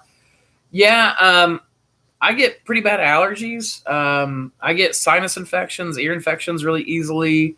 I have reactive airway disease, and that's probably part of it. Part of it, I think, right now is also I've not been working out the way I should, and I've not been eating the way I should. So Samantha bought me a bunch of stuff last night to help me prepare meals. I've been eating out a lot more. I've gained 30 pounds, and part of it's this YouTube business side just really took off. I just threw myself in the business and forgot all self-care for primarily. The only thing I really kept up with in my self-care is getting pretty regular weekly massages. And beyond that, I have not really been taking care of myself very well. So I told Samantha last night or yesterday, I went back on my diet of no carbohydrates, no potatoes, no nothing. The only carbohydrate I'm allowed to eat is rice. And we're I have mushrooms and things like that. And I don't think there's much carbohydrates in mushrooms at all, but that kind of stuff. So last night I ate salad, pickled vegetables, and steak. And today I've had a protein shake, and I'll eat. I've got a steak stew that I've got in the crock pot, which is steak, onions, mushrooms, bone broth, um, that kind of stuff. So I don't eat potatoes because potatoes like cause my joints hurt really bad. My rheumatoid arthritis flares up when I eat like wheat, oats, or potatoes. So, anyways, that right there, like I woke up this morning and I felt just one day back on that diet and I feel so much better. My rheumatoid arthritis is not as bad. I can breathe a little easier. I woke up and I was like, man, Samantha, I don't feel tight this morning like I normally do.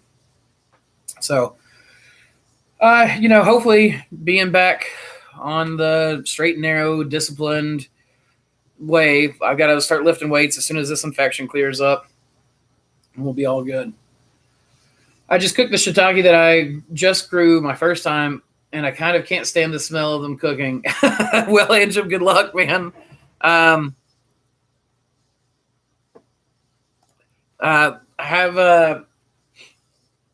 like the way they smell cooking, but I don't think I used to. I think that it took me a while to get used to it. It's very different than, any other sort of Western food. Western food doesn't have a lot of that fungal smell to it. Fish sauce. I love cooking with fish sauce, and I hated it in the beginning because it stank so bad when you cook with it. But now it's easy. So I think you just get used to it, Any thoughts on using used microgreen substrate for plant eating mushrooms? Yeah, I mean, so I was talking about that actually a little bit earlier. It's something I'm very, very interested in. I haven't been able to do any tests on it, so I'd like to eventually, but it just is what it is. Curiosity, the wall of your fruiting room chamber is made of plastic sheets, easy to clean and maintain, no dust and contamination between the sheet and the wall. Other good way to go, thanks. So I had a friend who made a grow room, and then on the wall he put that aluminum foil lined foam board. I cannot remember the name of it all of a sudden. And he was able to pressure wash all that stuff down. We used plastic. We found that the thicker plastic works better than the lighter plastic for pressure washing. What I feel is like for obvious reasons. So I like the plastic walls. They hold up really well. They clean really easy. And no, we've not really seen a lot of problems between the plastic sheet and the wall. So, hey, Yggdrasil, welcome back to the chat. He said, good seeing you on Friday. Finally have some Pathfinder in my hands now. What's a good temp range? Thanks again for everything. Really appreciate your availability on here. Yeah, absolutely. Did you get that Pathfinder from me, or did you get that from Lenny? And the good temp range, 65 is perfect for a Pathfinder. So good luck with it.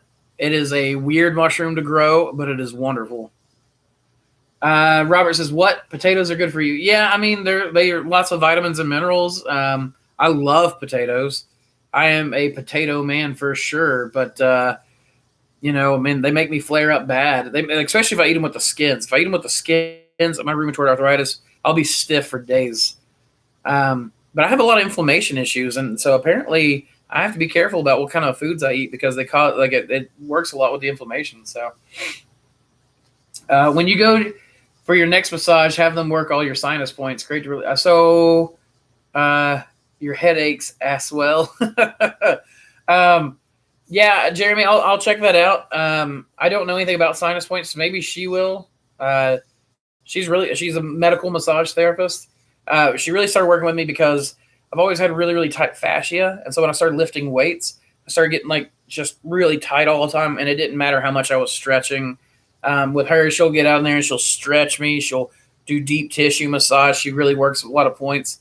I had a van wreck where I injured my back and hip when I was in a van wreck. And she really helped me bust all that stuff up. I mean, I've recovered almost entirely fully from all of that. So maybe she'll know about that, the sinus points. Yggdrasil, speaking of eating healthy, have you ever looked into broccoli sprouts? Look into them. Very good for you. Studies show takes benzenes and other fossil fuel contaminants out of the body within 24 hours. I don't know anything about that, but I'll check it out. I love sprouts of all sorts, and broccoli sounds good. I love beet sprouts.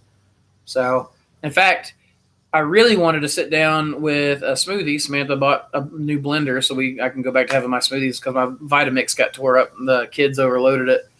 And so she got a new one for that. And I was meaning to be able to sit down and have, a good smoothie be drinking while I'm sitting here talking to you guys. But I didn't have it because I had to go out there and jump Samantha's van off because one of the kids, I think, left some lights on in the van and shut the van down. So she couldn't go do deliveries. And that's why I was late getting the live stream going. Farmax says, intermittent fasting, bro, it will change your life for the better. Do your homework on it. So I've been meaning to read up on it. I usually only eat once a day. So I'm trying to get away from that because I've heard that is not terribly great for you. So maybe I should look into a real program of intermittent fasting. I've heard really good things about it. New Zealand says clean water. Make sure you remove the fluoride. It causes arthritis and much more. Okay, I've not had any experience with that, but I'll certainly look into it. Maybe I'll start drinking the filtered water we've got. Andrew says, I'm hoping it will. They're surprisingly mild and buttery, though. Shiitake is one of my favorites to eat. I've been thinking about growing them just to eat them. Even when we go to the warehouse, though, I still don't think that we're going to grow shiitake just because the labor cost involved in it just doesn't make sense to me financially. But, I'll sit down and run some numbers. I'll probably do some test batches at the new place and see about what we're going to do there as far as shiitake. I've always been very interested in the diversity of shiitake. Field and Forest has a huge range of shiitake, including the Jupiter shiitake, which is my favorite. It took me 2 years to grow one crop, and then it never produced again. But shiitake, like dinner plate size shiitake caps. I mean, amazing. So, plus they have like these twinning varieties, early varieties, late varieties. I've always wanted to get into breeding shiitake mushrooms because there's already such a diversity there. But I'm having really good success with the oysters, guys. You're going to like some of the new strains coming out. You ever think about taking colloidal gold? It's kind of like colloidal silver, and it helps with all your joints and stuff. So I've heard about the silver. I've never heard of colloidal gold, but I might give that a try at some point. I mean, I'll look it out. I'm always very interested. Like I said before, honestly, if I just work out regularly and eat like meat, lots of meat and very little carbohydrates, but like some vegetables. Like I eat a small amount of vegetables with every meal, like some greens and stuff. Eat meat, lots of innards like liver and things like that. You'll see it like weight. I won't do anything. Even if I don't lift weights, the weight will just fall off. My all that stuff comes out. So my rheumatoid arthritis goes away, all that kind of stuff. So I've actually been thinking about the carnivore diet quite a bit on that. Let's see. Oh my gosh, my chat jumped again. We have Mango about your fish. Did you know that the good filter bacteria consumes the KH or carbonate hardness in your water till it goes to zero, and we need to replenish it periodically with baking soda? Okay, so Jason's a fish man. That's why his name's If It's Fish. And he's talking about how we already have hard water here, so it's not a concern, which is correct. We just top off with water, and we have like some of the hardest water in the country. So, Robert Webster, you ever think about taking? Oh, I just reread that, huh? Curiosity, arthritis. I get them off by doing Wim Hof methods, all about cold exposure and breathing. Maybe it could help. So, curiosity, actually, with that, I regularly go on walks around my neighborhood in nothing but like a tank top and shorts when it's like freezing cold outside. So last year it was like down to 9 degrees. I went on a big long walk. Cold. I love cold exposure. I love ice baths and things like that. They absolutely help with the arthritis. So let's see. Yagner says, I have a friend in a mushroom Discord channel. He grows mini oysters. He has a small farm. Sent me a culture free. Really? So he had the Pathfinder? Is that? Weren't you the one that told me that you've got it in your hands now? Yeah. Man, that mushroom has made it everywhere. From a little piece of cardboard that got mailed to me. That mushroom is all over the United States. It's in Canada. It's out everywhere. I think it's even in South America these days. Man, that's the way to do it, right? You want to become successful, evolutionarily speaking, as a mushroom? Get picked up by a cultivator and shipped around the world. Carbohydrates triggered yet another question. Have you ever planned to send samples of your crops away for nutritional analysis? I've been told I should have already due to labeling legislation. So, Miser, I don't know what labeling legislation you're dealing with, but as far as, yes, I have considered sending samples out. I have not I haven't done enough digging into finding a lab that'll do all that stuff. There's so many things I want to get tested, and just not enough time to do all of it and sell cultures and sell mushrooms and, do all this stuff. So hopefully as I grow and I get more employees working for me, I'll be able to do a lot more of these things I'm envisioning. But honestly, you guys might beat me to it because you guys are getting on this stuff at the same time I'm taking off. So we'll all take off together. Diet, Andrew, you were on the right track. The problem with those carbs, potatoes, etc., is oxalates. Maybe look that up. It is an inflammatory in so many foods. Oh, yes, and causes hiccups. Yeah. So interestingly enough, what kind of started this was that every night I've been going to bed, and I'll eat during the day, not before going to bed, and I'll be laying in bed, and all of a sudden my belly will swell up real hard, and I'll just be burping and having all that stuff. So I'll have to take some Gas X and do all that kind of stuff. And I know this is gross, so you guys really watch my numbers probably just plummet at this point.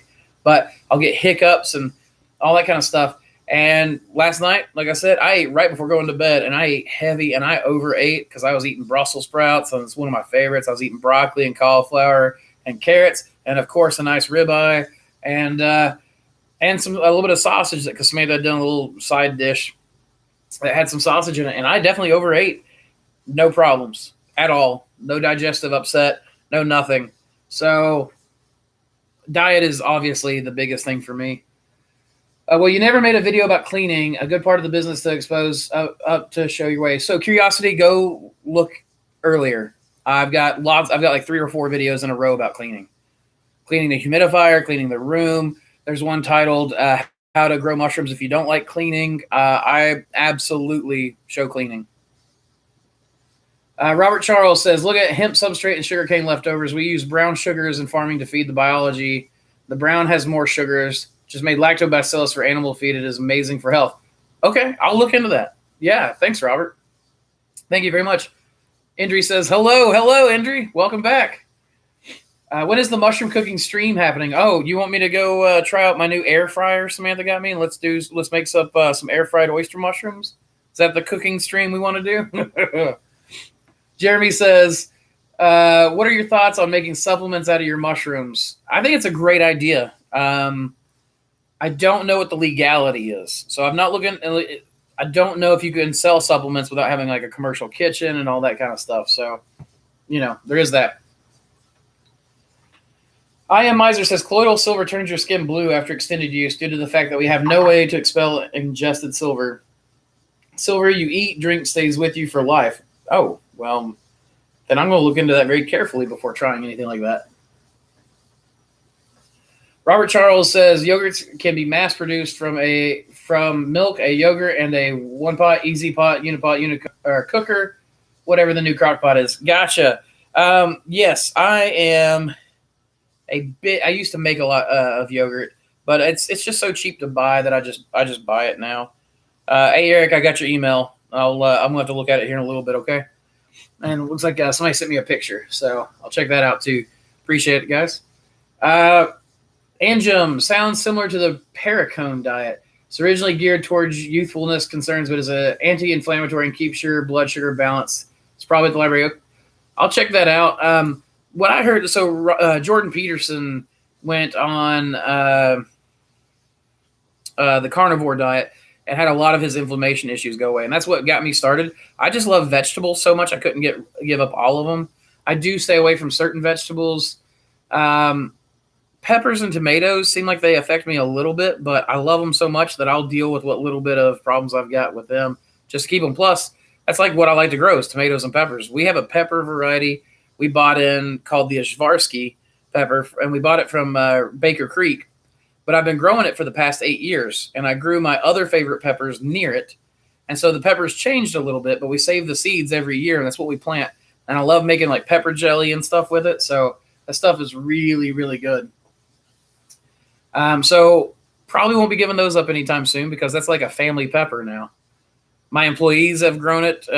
Some of them, I'm not sure how successful their crops were this year, but like I'd try to get like I'll grow out way more seedlings than I need, and then I give them away because I love that pepper so much. I want it just to keep going. How important is the oxygen circulation in grain spawn? Not that important. You can be pretty heavy on CO2 during incubation on stuff. Just you want to be able to work in the room and not be lightheaded or get CO2 poisoning. Yeah, good question on oxygen in jars and plates or slants, or will they run out? So not really. So a lot of times with plates, you're doing parafilm. Parafilm can breathe. It allows some breathing to happen while keeping the air clean. Jars, you don't have them closed up. You have a filter that filters air and allows gas exchange. So you always want gas exchange. It's just they won't need too much when they're in the incubation stage. Fruiting is when you really need most of the oxygen exchange. Jeremy says, been growing mushrooms for the last 20 years. It's the keeping them fresh that freaks me out. It was always so easy when I just had to dry them out. Typical mushroom grower. Well, yeah, it's crazy, man. I can only assume what mushrooms you're growing if you're drying them all the time. But keeping them fresh is difficult. Pick young, put them in the fridge, keep them cold. We don't use a refrigerated truck to deliver in. We just use the van, but we've got a van that does AC in the back separate from the front. We just pump that AC the whole way to Knoxville or Sevierville or Blount County or wherever we're going. Hey, Seth, I didn't realize you were still on, man. Try duck fat in a spray can with your air fryer. Okay. I love duck fat. I miss raising ducks just because of the constant supply of duck fat you got. Ivar says, sorry if this is a total noob question, but do you just use liquid culture or is there still a place for agar? Hey, man, that's not a noob question. Yeah, I absolutely use agar. So my preferred way of growing is liquid culture because of the rapid expansion, the rapid ability to produce grain spawn from it and everything else. But you can't beat an agar dish for checking cultures and to see if they're clean. You can grow out in a very linear way and observe the mycelium in a way that you can't during liquid culture. You can check and see if it's clean. You can clean up cultures that way by selecting places where mycelium is growing and bacteria is not. Agar absolutely has a place and will probably eternity, or at least for as long as we consider eternity. Miss Redwina says, I'll add to the diet. Start with intermittent fasting and keto. Even things like milk are inflammatory. On the lab front, check out Korean natural farming. Okay, I'll check that out. Both of those things. Thank you. And you're welcome, Eric. At Ivar, we have a whole agar video series that's already started coming out. Next installment will be on Sunday. Okay, I wasn't aware that video was going out on Sunday, but I think maybe Robin told me that and I forgot. Like I had a sick fog the past couple of days. Ivar, we've got an agar series coming out, and I talk about why I think agar is still important, still relevant. Kuzil says, not true. There are plenty of ways to remove heavy metals from the body. Sweet Life says, yeah, stop all carbs, which are sugar. So I'm not going to stop all of them. I still eat rice and have very few, if any, issues with white rice, at least. But I don't eat much of it, and I'm not planning on eating much of it. I prefer like a good steak and salad, steak and greens, that kind of stuff. So any small-scale mushroom growers in Pennsylvania you would recommend checking out? Pennsylvania. Small growers in Pennsylvania? Is there such a thing? Let's see. Oh, crap. I just realized I'm leaning back in a chair, and now I've got video evidence of me leaning back in one of Samantha's chairs. I'm going to get in big trouble later. Better put that chair back down. Maybe she won't notice. I would have to get back to you on the small growers in Pennsylvania. I'm kind of coming up blank as to any Pennsylvania growers that I know of that aren't like just real large. Robert says, yeah, I'm into the K and F scene for several years now. What it's led to that's what led me to exact strains of mycelium. K and F. I'm coming up with a blank, man. You might have to let me know. Do you use K and F with mushroom growing? I'm happy to figure out how I can marry the two. Yeah, crap. Okay, I got to go back up. K and F. What would that be? Feel lost. Maybe someone can just put it down in the chat for me real quick. Thought about doing a box truck with a cool bot. Yeah, Jeremy, that's an interesting way to go. Keto so keto would be the KNF.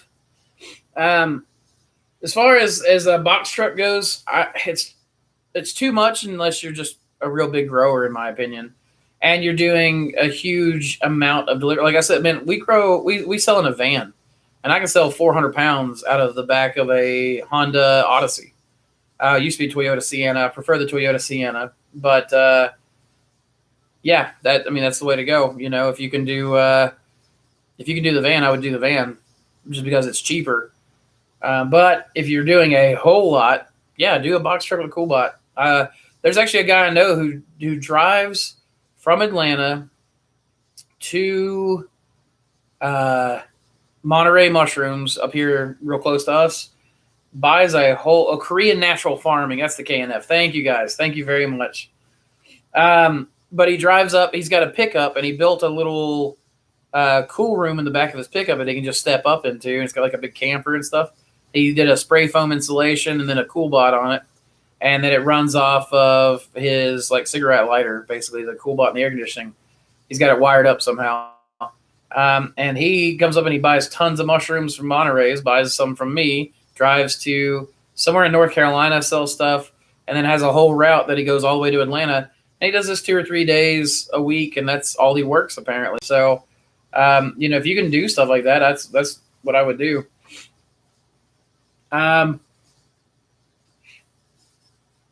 What's your favorite way to cook lion's mane? So I don't do much cooking with lion's mane. I prefer comb tooth, but roasting it and then or smoking it. Roasting's probably a little bit better. With a garlic butter dill dipping sauce is fantastic. And yeah, Ivar, you're very welcome. I hope that answer helps. Indri says, I use plastic bottles to grow spawn. How big should the hull in the bottle or the hole in the bottle be? Or bag spawn? Indri, I'm getting confused. You might have to clarify a little bit. Excuse me. Tyson says, hello, all. Been listening for a bit here at work, and this is the first chance I've had to say hi. Well, hello, Tyson. Sorry that you're having to squeeze us in, man. Thomas says, I use bags to make spawn. Yeah, bags are my favorite way to go. Bottles are decent if you've got the infrastructure to handle them. Robert says, Fredwina, I'm trying to mix them, but the time edition isn't for mass production just yet. But TR Davis is doing something with shiitake, and I think it's a clue. So what is he doing with shiitake that has to do with Korean natural farming? I know TR has been having a really hard time producing clean shiitake substrate. He got back into it recently, and I think he's having good results now. But there was a few months there where he wasn't growing anything while he was in South America, and what he was growing was coming out pretty contaminated. So, hi, Adam. I'm Andrew. Thank you, though. And no worries, David. If your new warehouse space is about 4,000 square feet, what kind of production are you hoping to achieve? I mean, gold per pounds per week. So I don't have a set end goal. Right now, I'd like to get up to about 1,500 pounds a week right now. That is my short, medium goal. Like by the end of this year, I'd like to be up to 1,500 pounds a week. I mean, we're already sitting at 900 pounds a week here in our peak season, but it's hard to maintain that. We can't maintain that through the summertime. So that's what we're hoping with this place. We've got enough room. My entire operation takes up about 800 square feet, and I can do about 900 pounds a week in the peak. So this is going to be very easy to do per poundage. This isn't just a 4,000 square foot warehouse for myself. Ben is starting up a fabrication shop in part of it. It'll take up about a third of the space. We'll have tons of grow rooms. We're going to build a small couple of rooms for our mentorship program where people will be able to come. They'll be able to have, a bed to sleep on, a desk to work at, and, bathroom and shower to have.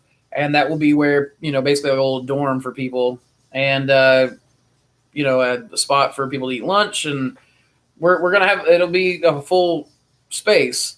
So that said, though, I mean, we could grow thousands of pounds a week out of this place. So hope that answers your question. Can you make some magic mushroom growing videos? So, Thomas, I have to stay away from that kind of stuff. I already have enough issues with cops pulling me over, and hell, we have cops just show up here. We haven't in years now, but I stay away from magic mushrooms, talking about them or doing anything with them, because I have a legit business, and that legit business already gets me enough attention that the last thing I need is for somebody to think I'm doing the something to get me in trouble. Yes, I understand, but make some similar. I mean, yeah, I mean anything that I'm doing here can be used to grow the magic mushrooms. So that you can apply liquid culture, you can apply agar work, you can apply master's mix, you can apply bag making. I mean, all of this stuff. So, I mean, yeah, I I've done consults in Colorado.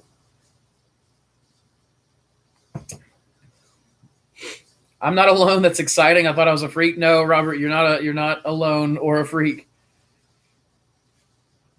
And let's see. Alvo says, "Thanks, man. You're very welcome. I hope I answered your question." Andrew says, "Is about the air circulation in the grain bottle I use. Is about the air circulation in the grain bottle I use. Oh, so you're talking about for the hole that you're using. So when you have a lid, you're gonna have a filter. 0.2 micron filter is what I use." And I just have a little drill hole. I have a white cap, drill a hole through it, and I put a wide mouth filter for a jar, and then just screw that on, cook it in a pressure cooker, take it off, inoculate, close back up, and you're good to go. I mean, it's only a hole about that big. It's not very big at all. Sweet Life says, "Will you close down your house growing?" Not in the beginning. In the beginning, we'll start taking things over bit by bit. Incubation will go first, grow room next. We'll be keeping the lab here, so we'll be doing lab work, loading up the truck with bags, incubating them at the new place, going to the grow room. We will not be taking down anything until we have survived the summer in the warehouse, because if everything goes to hell, I need to come back to where I know it works. I'll be able to take my humidifier and fans and all that kind of stuff, but we're going to leave the shelves up, the plastic up, and make sure that if we have to run back over here screaming, we will. So after that, it'd be nice to have my house back and have a real basement and, all that kind of stuff.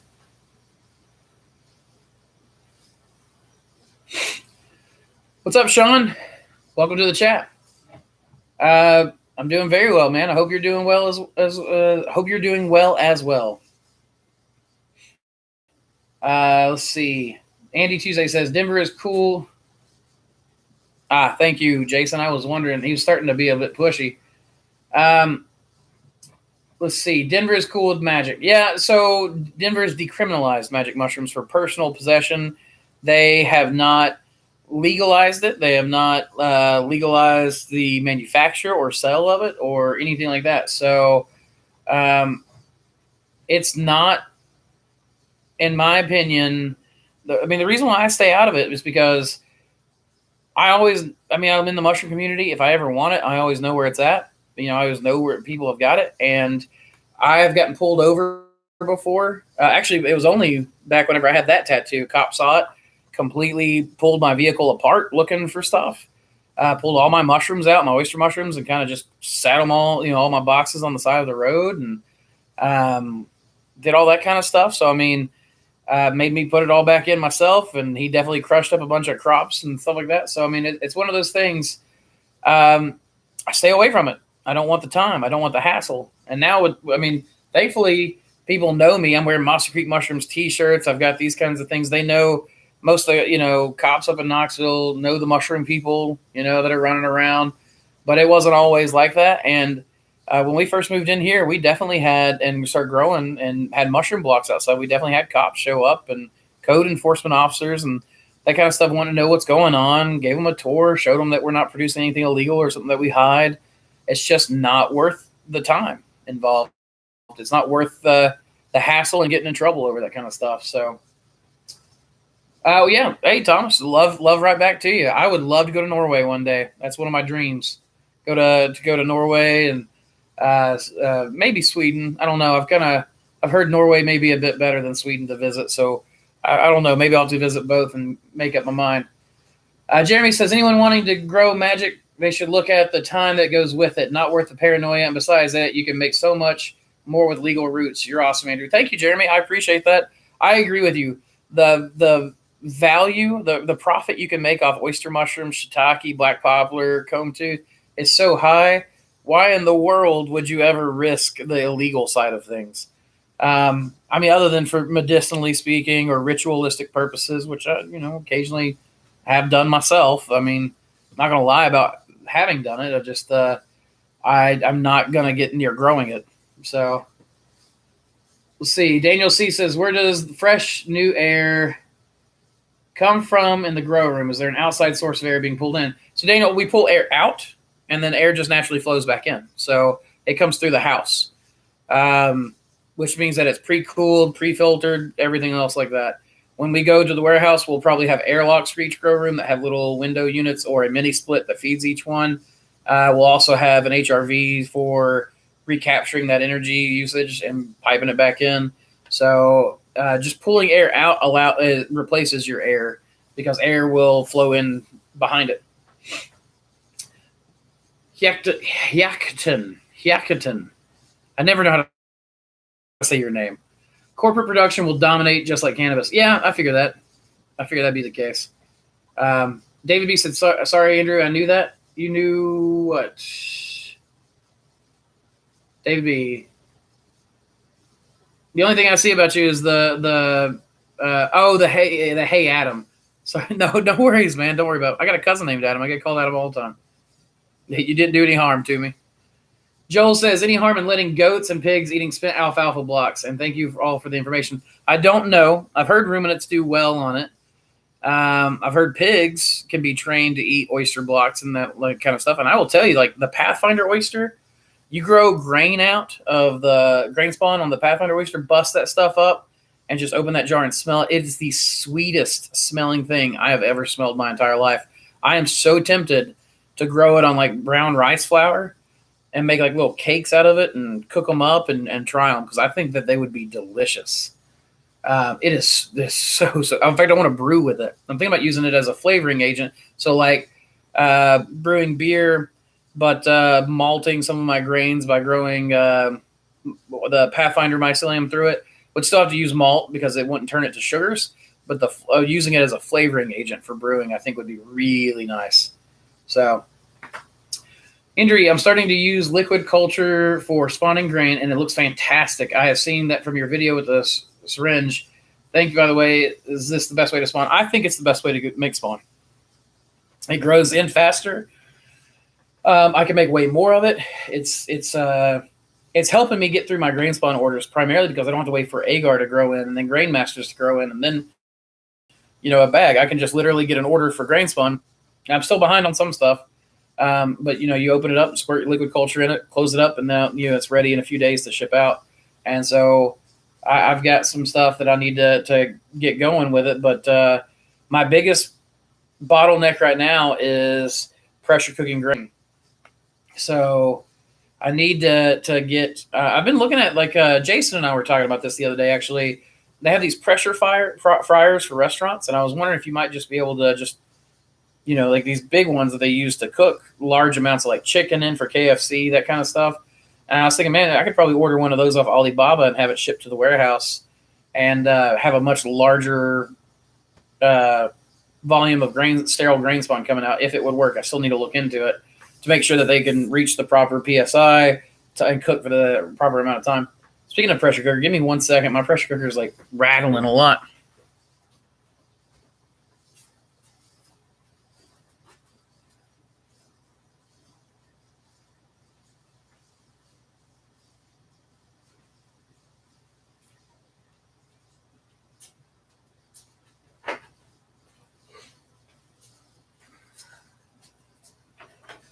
All right, back.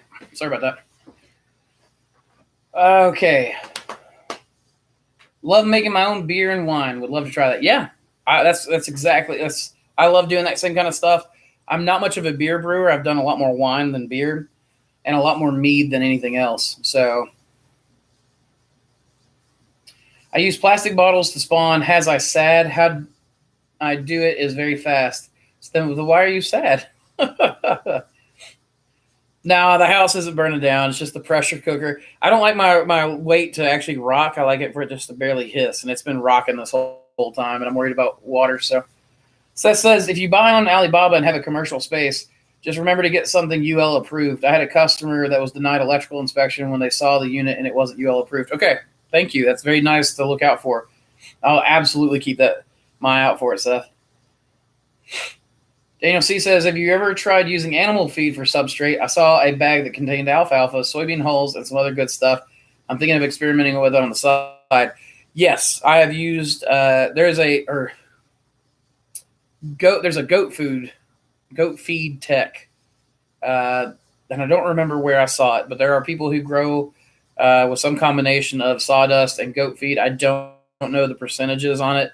I'd have to look at it. If it's got alfalfa in it, that's going to bump up the nitrogen content and lower your supplementation rate that you're going to want to use. But it's absolutely possible. Rabbit food. I've grown with rabbit food before, but I don't remember. That was so long ago, and I don't remember what my yields were, and I don't remember what my supplementation rate was.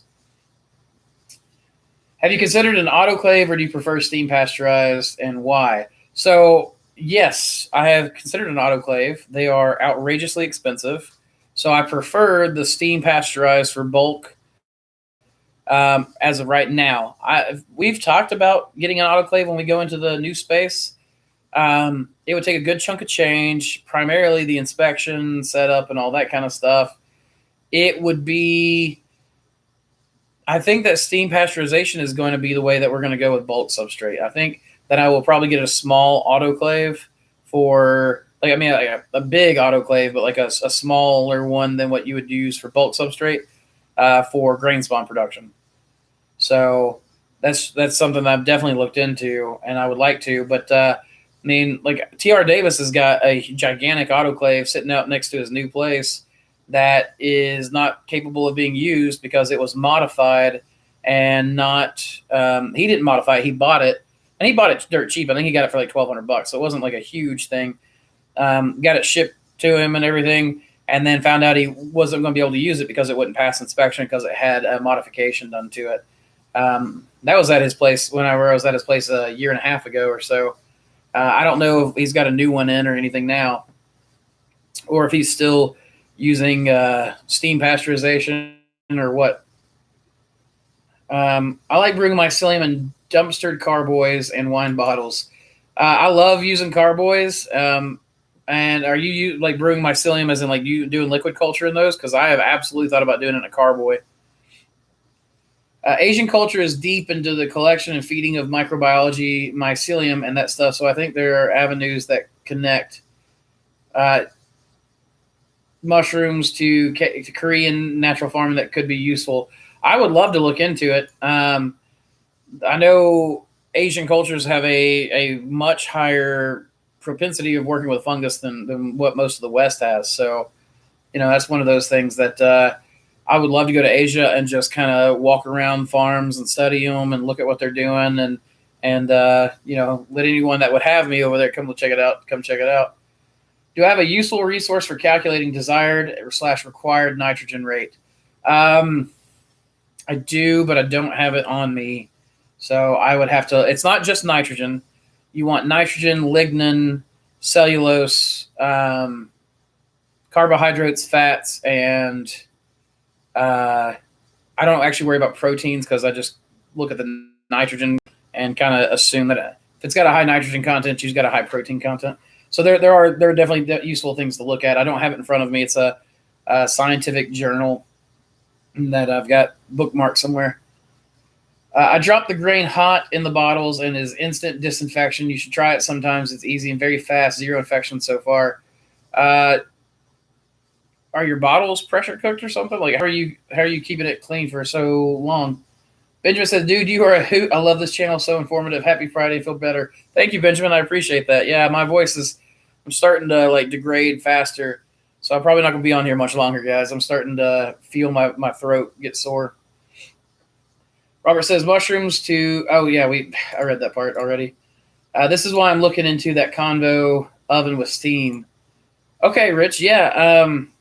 I'm still interested in that. I don't know anything about it. I've got it pulled up. It's that Cleveland combi oven. Yeah, I'm definitely going to have to look into that just to see. If you come to Norway, I will have a place for you. Hey, don't you tempt me with a good time. I will absolutely take you up on that. I've been looking for a reason to get my passport renewed anyways. Can you tell us what you have heard / know about using sauna steamer? Is anyone having success using for pasteurization? Yes, all the time. I used to do it myself. Sauna steamers are the best plug-and-play option that I know of. A lot of people use Bubba's barrels. I would like to work with Bubba's barrels to design a boiler that would work really well. They are currently working with Eric, so even though I'm local to them and they said that they would like to work with someone local, they didn't want to go back on their deal with Eric Myers. So I've not been working with them. I think that we could design a much cheaper boiler than what Eric's design is. But for now, I think the best plug and play over even Bubba's barrels is the sauna steamers. Just make sure you buy a backup because parts for them come from China. So it's better just to have one for parts or have one that you can just plug up and then buy a new one. So, yes, Eric, please send me pictures. Please. Lance says, I've worked in the cellar of 9 wineries. I like some of your ideas on mead and ales. The thing is working on boats always pays better. Yeah, I have no doubt about that, man. It seems like a lot of that blue-collar stuff just pays more. Heck, I make more money farming than a lot of my white-collar family members. People who went to school for stuff. How did you know when to scale up your production? I'm thinking of building out a larger fruiting chamber, small greenhouse tent. Martha, would you recommend doing so as the next step? Yeah. Oh, man. I wasn't documenting stuff back then. I went to Tractor Supply, bought a Tent Logic greenhouse when it was when their spring was shutting down, and they were selling off stuff for cheap and got it on clearance. It's like a 4x8 tent, or maybe it was like a 6x8 or 6x10 or something like that. But it doesn't really matter. That's exactly what I went to, and then I bought a sonic humidifier from Walgreens and just kept that thing topped off. And I had a little fan stirring, pushing air through one of the top vents, and I just had it set up outside in the shade. And that was how I grew mushrooms for a while. So, and it absolutely worked. When I knew to scale up I just kept scaling up and haven't stopped. I never really had a start-stop point like in mind in the beginning. I just knew I was interested in fungus and wanted to grow as much as I could. At the time, I was playing StarCraft a whole lot, and I really liked the Zerg. The Zerg have always been my favorite. And just knew I wanted to grow more and more and more. Thank you, If It's Fish. Thought you got somebody else slapping that band hammer down. Rich Jenkins says, Convo Therm Oven. Yeah, that one. Yes, we are on Instagram, is what If It's Fish says. To Flingshot Life. I'm sorry, I skipped your question. But Jason got you. FN Jeeper, thank you for your time, sir. I try to tune in just to hear the live questions, answers, ideas. You have provided a great resource for us, and I thank you for that. Happy Friday. Well, happy Friday to you, Jeeper, and thank you for joining us. I'm glad that we can be useful. You're saying that Indri says that they're 5-liter bottles, new, no pressure. So are they pre-sterilized? How are they sterile? Are they pre-sterilized already? Are they liter bottles that you just get drinks in? What's going on? Robert Charles says, dude, you can't go to China right now. You croak if you go catch virus and then croak. Yeah, no kidding, man. Especially with my immune system. Got to be careful about that stuff. Let's see. Jeremy says, get ready to leave work. Well, we'll definitely have to catch up with you all the next time I go south. Have a great rest of your day and best of luck tomorrow. You got this. Thanks, Jeremy. You too, man. Have a good time. Rich Jenkins, the combi oven to steam pasteurized. Is that what the oven is for? That's what Bob's asking. Rich, maybe you can get in there and Hammer of the Gods. Yes, indeed, Jason. Hammer of the Gods, indeed. If you're my moderator and banning people, does that make me the god of the chat? I don't know. Or am I just the prophet? Let's see. Oh, yeah, one of your other live chats, you said, I heard a door. I heard that too. So you have a ghost or a stalker. That's what I thought. Yeah, right. Yeah, you guys would actually be surprised. I have had people just show up here. So it's kind of creepy. I installed a lot of security cameras after the first one, and have a some protective measures in place. So don't just show up at my house without talking to me first, please. I live in Tennessee. Let's see. I'm going to send you some pics. Yeah, Andrew, send me some pics. mossykmushrooms@gmail.com is the best place to do it. I shared a link to your email. Thank you, Rich. Thank you very much. I appreciate that. Urban Redneck Rogers. A man, I am at work and can't watch all of this. Great videos. Keep them up. Soon. You look like you've been typing on a phone. Yeah, man, catch up on it. Sorry that you're at work. We'll try to be doing these in the evenings and weekends and all that kind of stuff. I won't be doing one this weekend. We do have a video coming out on Sunday. So we'll just work with it from there.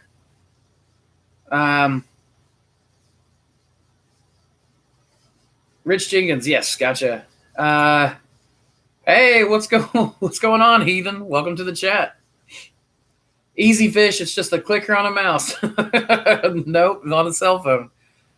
Dang, dude, you're moderating from a cell phone? Awesome. Yeah, Urban Redneck, that's I have these fat fingers, man. I could never type on a flipping phone. The more careful I am, the worse it comes out. Would brown rice flour opposed to wheat bran be a good supplement for Blue Oyster's Autosplux? You can use it. It's going to be more expensive than wheat bran because you can buy wheat bran at a farmer's co-op for I think a bag of wheat bran here goes for like $10 for 50 pounds. So brown rice flour is much harder for me to find in bulk amounts, but it's tastier. Sorry, guys. I got a family member in the hospital. I was just checking to make sure it wasn't him. What's going on, EK? You're actually coming in about on the end of the chat. I'm starting to lose my voice again. Band of Heathens. All right. I'll add that to my music list. On here, I had some people suggest White Buffalo, The Native Howl. Let's see. I think it was Jason that did the Corrosion of Conformity. And I have listened to all of those suggestions. So now I am looking up Band of Heathens. Band of Heathens. Not Heathers. Heathens. All right. I will check them out later. So there we go. All right. Seth says rice bran is cheap on the West Coast. Is it really? It's always so interesting to me how we have such a global system, but prices, even just across the United States, are so different on stuff. I'm going to look and see how much rice, maybe I can find rice bran. Not brown rice flour, rice bran. Okay. I wonder how well that works compared to wheat bran. I'd say it'd work pretty similar. It'd be interesting to see how that goes. All right, guys. Well, let's finish this up. So we got any other questions before I head off? I'll give you it's 3:30 right now. I'll give you till 3:35. 5 minutes. What's the name of the company you buy your bags from? Well, Seth Fisher is right there. He said it works. The rice bran works pretty similar. If you look right there, you've got his phone number, looks like, and his name. Mushroom Media Online is where I buy most of my bags. I also get them from Eric Myers occasionally. So either one of those works. You can also buy them directly from Unicorn. But I will say that Unicorn is way slower than Seth is. Seth got me bags in like 2 days. I just got a shipment in. So, and he's not much more expensive than Unicorn. So if you, I would highly suggest that just because of the speed, because you get to run lean that way. And it's mushroommediaonline.com. Seth, if I'm wrong. In fact, Seth, if you want to just type out your website there, man, go ahead. I don't mind at all. Hopefully getting a back garden set up. You are such an inspiration. Heathen, heck yeah, please do that and take pictures and share them with us. I would love that. I'd love to see it. I've helped a lot of people get fungal gardens set up in the back wood lots and things like that. I think it's beautiful to do that kind of stuff. Yeah, John, you're absolutely welcome. I hope that answer helps. I sometimes feel like I give kind of one-off answers, and I'm not sure if they're helpful. And sometimes I feel like I go way too in depth, and I'm not, and when overly helpful. So, Robert Charles says hurricane is an instant hook, but that's Louisiana all the way. Okay. Let's see if I can Hurricane's the first song that came up, so I'll check that one out as soon as I start getting going on stuff after the live stream. Like as soon as I get down there and start unloading the pressure cookers. Let's see. Nancy says, what temp the bags before inoculated? I let them cool overnight. Typically, I want them cool to the touch. They say blood temp, like, if you put your hand up to it, it shouldn't be real hot to you. It should just be like what the temperature of like blood would feel like if it landed on your skin, I guess. I typically find with blocks, they're hotter in the core than they are on the outside. So I like to let them just rest until they're cool. But you can ask Jason on here. We do it sometimes whenever it's they're still warm to the touch. There you guys go. Seth got the Mushroom Media Online with some text after, since it won't let him put a web address.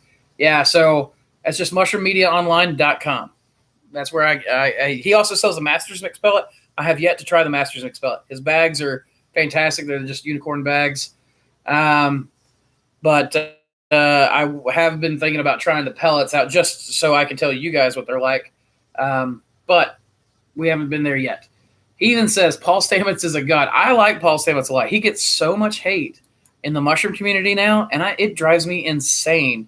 People who read his book, got started, progressed on his knowledge, went a little further than he did in direct cultivation techniques, and then all of a sudden crap on him.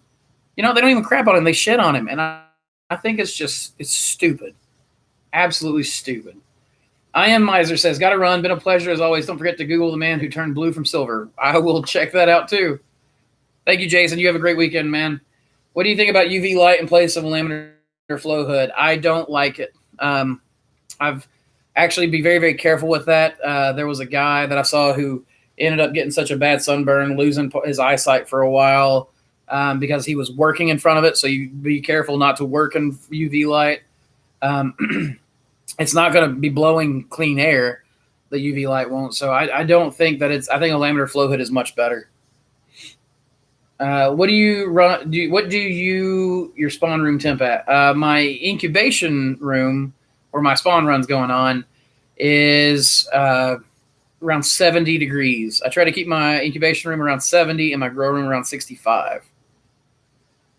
That said, I'm not too careful about it. I have a little space heater in my incubation room that will keep it from going below 70, but the grow rooms will just fluctuate with the air that's flowing in and out. Any recent contaminations lately, and if so, why do you think? And no, is it because you're a professional now? Well, so I do have contaminations all the time. We throw out the occasional bag. We had a bad cook, so we ended up having to throw away, I don't know what it was. If Jason's still on here, he might be able to give you the exact number, but something like 120 blocks that were not fully cooked, and most of those got thrown out. So that was just a problem with the boiler. That's why we have to have a maintenance schedule that goes on pretty regularly, and we actually let it go a little too long, and that's seems to be what happened. So contaminations just happen all the time. That's just the way it goes. It is now 3:35, so I'm going to blow through these questions. I'm getting off here, guys, and I'm going to go rest my voice. Thank you, Joel. I appreciate it. You're very welcome, Nancy. Paul Stevens is one of the founders. I don't know why anybody would crap on him because he even has – you mean Stamets. I got you now. Because he even has stuff to help out honeybees.